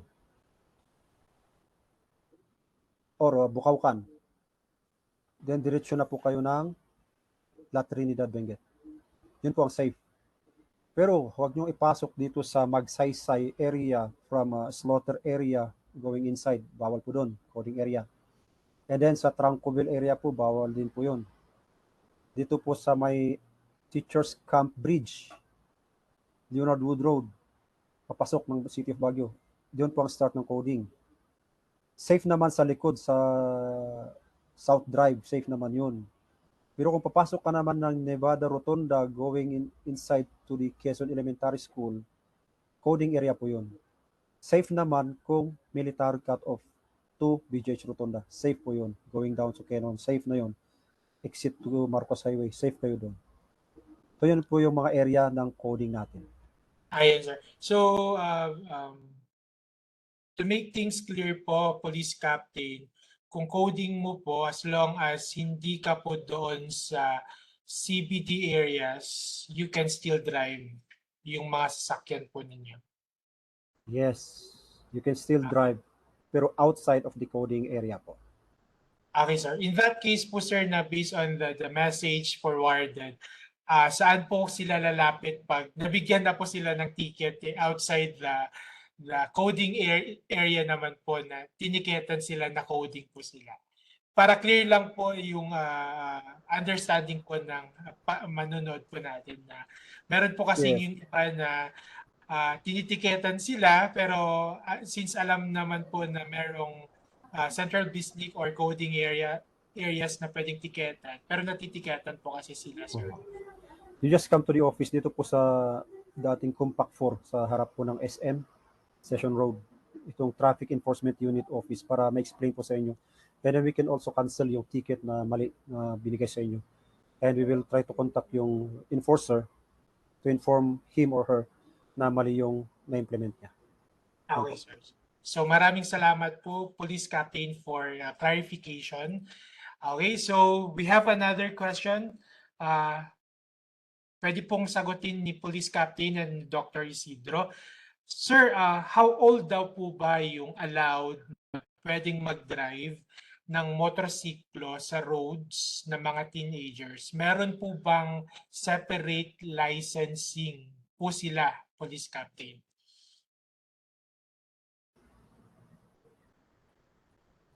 Yung binibigyan lang ng license ng LTO, sila lang po ang allowed na mag-drive. Any type of vehicle, motorcycle or four-wheel drive. Yes. So at the age of 16 or 17 ay nabigyan ka ng license, so allowed ka na. Pero kung hindi ka po allowed, don't insist na mag-drive. Yung lisensyado lang po talaga ang dapat mag-drive ng mga vehicles, 2 wheels at 4 wheels or whatever. Yun lang po yun eh. Thank you, Police Captain. So hindi po wala pong iba na licensing. Basta yung license po na binigay po ng LTO, yun po yung i-honor po natin na pwede po sila or allowed po silang mag-drive. Thank you, Police Captain. Yes po, Maybe yes. here also, Dr. Isidro.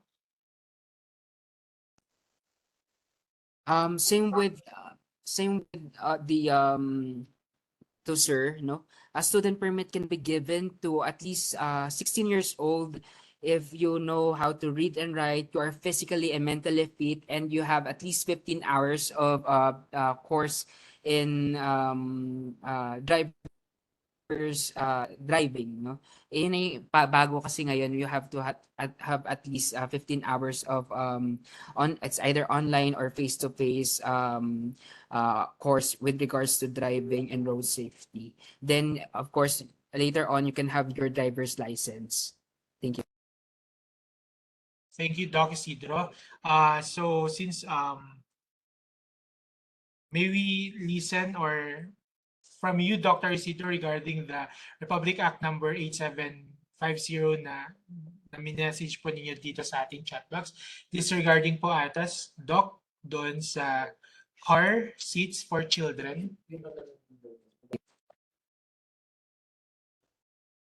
So there are actually lots of laws with regards to providing safety for the children, and one of this is the seatbelt law, or the Republic Act 8750. So this one, it tells about the manufacturer with regards to fastening or seatbelt signage. So there are types of belts that have been discussed. So it can be a lap belt, which is a 2-point, or a shoulder belt, which is a 3-point. So there are offenses that can be noted. It's either hindi pagsuot, or if the child is less than or equals to 6 years old at katabi siya ng driver. So if or in the latest law that we have, child safety seat is for less than 12 years old. So pag less than 12 years old ka, you are not allowed to sit beside the driver, or you are allowed if you are at least 150 centimeters or 4'11" in height. So in other exceptions, if may medical emergencies, you can actually be accepted to this law. So if I'm not mistaken, ang first is it could be the first offense is 1,000, second offense is 2,000, third is 5,000, and plus 1 week of suspension of from driving. So that is based on my readings with regards to seatbelt use of 1999, that is Republic Act 8750. Other than that, we also have other laws. We have the 10666, which is a children's safety of 2009 from the Aquino administration. We also have the 11229, which is the Child Restraint Act. So these are actually laws that should have been implemented, or it's actually implemented, but of course we have to be aware of these laws in order to of course save our children from this road crashes. Thank you. Thank you, Dr. Isidro, for that clarification regarding the Republic Act number 8750. So before we'll be listening to the final message, no, dahil mukhang clear naman po lahat ng discussion at wala naman na pong mga katanungan, but we have one last question for Police Captain Basinga. Before we'll be listening to your final message, Sir Police Captain, do we have reported cases daw po ba ng road rage in Baguio City, and how do we manage or how do we respond if there are any po? Yes, actually meron. Marami ng road rage. Yung iba na-post na sa Facebook. And mayroon din na filean ng complaint. So nireklamo. Meron nang nireklamo. So Station 3, Pakdal, nag-file sila ng complaint. Yung sabi ng tao na taga-Napo ako, para he's above the law, pero tinuloyan ng ating kapulisan yung complaint. And ako rin mismo naka-experience ng isang foreigner, half-half foreigner. Dinuro-duro ako, yung laway niya tumatalsik na dito sa mukha ko dahil nilapit niya mukha niya, sinisigawan ako, taas ng sweldo mo, tanga-tanga mo. Ganun, ano lang, ginawa natin is yung maximum tolerance. Humility. Hindi ko na siya sinagot-sagot. Actually, I wanted to pray with him. Nabigla siya. And sabi niya, you're a Christian? I'm also a Christian. Pero sigaw siya ng sigaw. Almost 3 hours na galit. We have to wait until the LTO came. And then binigay namin sa LTO. Hinassist namin sila up to their office. Although nagpasalamat siya at nag-sorry sa akin yung tao, pero yung damage na ginawa niya on my part, pinaliwala ko na lang, hinayaan ko na lang because I don't want his stress to go to me.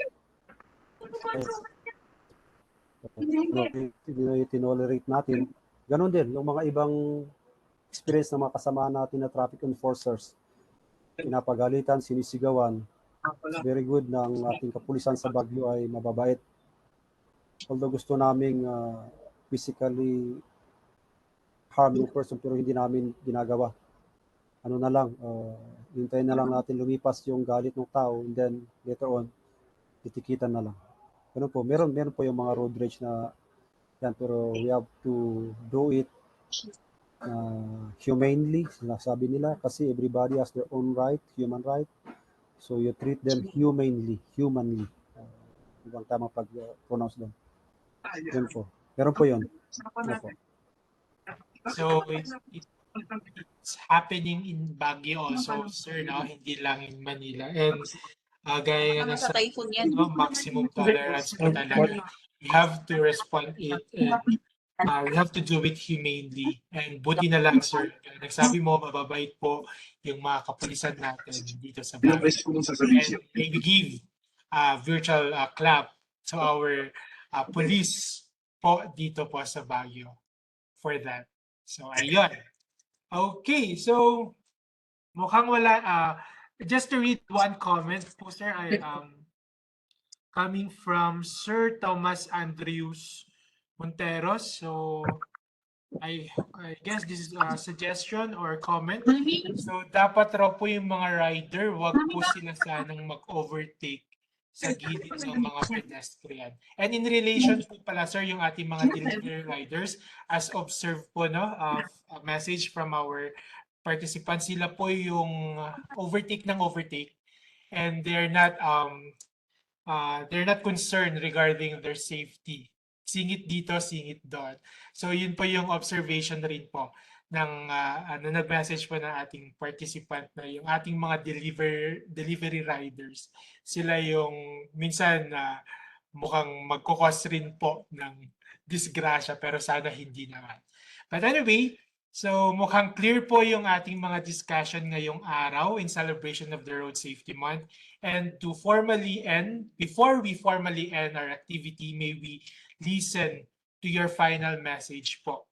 Sir, Police Captain Harrison Basigan. Thank you. And sorry. For our part, the Baguio City Police Office, headed by our Chief, si Police Lieutenant Colonel Zacarias Caloy P. Dawson, at ako po, kanyang assistant, kami po ay nagagalak because you have given us a chance to speak also and voice out and also inform you about road safety and some rules din naman, simple rules naman ito.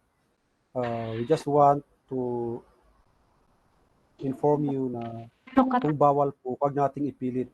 That is the safest na gagawin natin. If it's not allowed, wag nating ipilit. It's good to be a law-abiding citizen. Sometimes mayroong sinasabi na there are exemptions. Yung mga pulis din naman, binabiolate namin yung iba just to clear the traffic. Kung minsan, yung one-way ginagawa naming two-way just to help you and also to clear the area of traffic. And regarding sa mga riders natin, maraming mga nakikitang mga riders na nagbabiolate. Meron po tayong designated bicycle and motorcycle lane na pininturahan po ng green dyan sa outermost part. Doon na lang po tayo, safer po doon. Just in case may magkaroon ng mga criminal complaint, at least gagamitin nyo po yun na nandun naman ako sa designated bike lane or motorcycle lane. Huwag kayong singit ng singit. Kung minsan kung may distansya lang yung dalawang sasakyan na 1 or 2 meters, biglang yung pasok yung motor doon sa gitna. Kung minsan nabibigla ka na lang na may motor na sa harap mo bigla. Dahil nag-slow down ka at inobserve mo yung one vehicle distance, biglang naman pumasok yung motor. Siya na tuloy yung maiipit. Tulad ng experience doon sa Luacan Road, nakita nyo yung nangyari doon na truck tsaka motor. Kung saan napisa yung tao doon, naatalan nga di ba, natay, Luacan Road, motorcycle na, simple ang truck, hindi niya makita yung mga maliliit na vehicle sa side niya nakakonsentrate siya sa harap at sa side mirror niya, pero kung minsan doon sa ibaba, may motor pala doon na sumingit. So, tingnan natin yun. I will keep on stressing na kung bawal po, huwag nating ipilit. Although there are exemptions. Yun lang po, and thank you for accommodating us. Please feel free kung may mga complaints po, dito na lang po sa Traffic Enforcement Unit kayo pupunta. Kung alanganin kayo doon sa mga tiniket sa inyo, kahit yung mga pictures taken na nilagay namin sa TCT ninyo, photo taken, and then for endorsement sa LTO, lapit lang po kayo sa Traffic Enforcement Unit po para ma-assist natin at ma-explain sa inyo, and then we'll help you. Hindi po kami nakakatakot na pulis. We accommodate everyone po dito. Thank you very much and have a good day, although bumabagyo na po ngayon. Take care, everybody. Maraming salamat po, Police Captain Harrison Basinga, our Assistant Chief of the Traffic Enforcement Unit of Baguio City. Truly, sir, that we are grateful. Napakasaya po namin dahil sa binigay niyo pong oras upang mag-lecture po sa ating mga audience po ngayong araw na ito. And just a reminder sa ating mga audience, coming from Police Captain, huwag nang ipilit kung hindi naman pwede. Thank you, Sir Police Captain Harrison Basinga. And also, may you listen to the final message of Dr. Isidro. So again, good morning to all of you. I would like to remember this, no? Stop, look, and listen. Stop the mortality and morbidity brought by road crashes. Look, look at the risk factors. Look at your children, and lastly, listen to good practices and to the authorities that provides us a safety and healthy environment. After all, every child has a right to have a healthy and safe environment, and reduction of child road traffic injuries, deaths, and environmental impacts are the key or critical to achieve this. So again, stop, look, and listen. Thank you very much. Thank you, Dr. Franz Emmanuel Isidro, one of our medical officer of the Department of Pediatrics. Truly that we need to stop, look, and listen because every child has the right to a safe environment. Okay, so before we end, no, may I just remind everyone, so nandito na po sa ating chat box yung ating evaluation link para mabigyan po kayo ng inyong certificate of appearance. Maaari pong sagutan ng ating evaluation link, and may I invite everyone next month for our session 6. We'll be focusing on Prostate Cancer Awareness Month and on the ill effects of vaping. So nandito na rin po sa ating chat box yung ating registration link for session 6 that will happen on June 22. Same time po via online Cisco WebEx. And sa mga gusto pong manood po ulit ng session po natin ngayong araw, nakapost po yung live po natin sa ating Baguio General Hospital and Medical Center official Facebook page and BGHMC HCPNCS Link Facebook group, and soon we'll be uploading it also to our official YouTube channel, BGHMC Usapang Salun-at. With that, that ends our celebration of the Road Safety Month. Magandang araw po sa ating lahat. Have a good day. Keep all of us safe. Keep safe and stay dry. God bless po. Maraming salamat.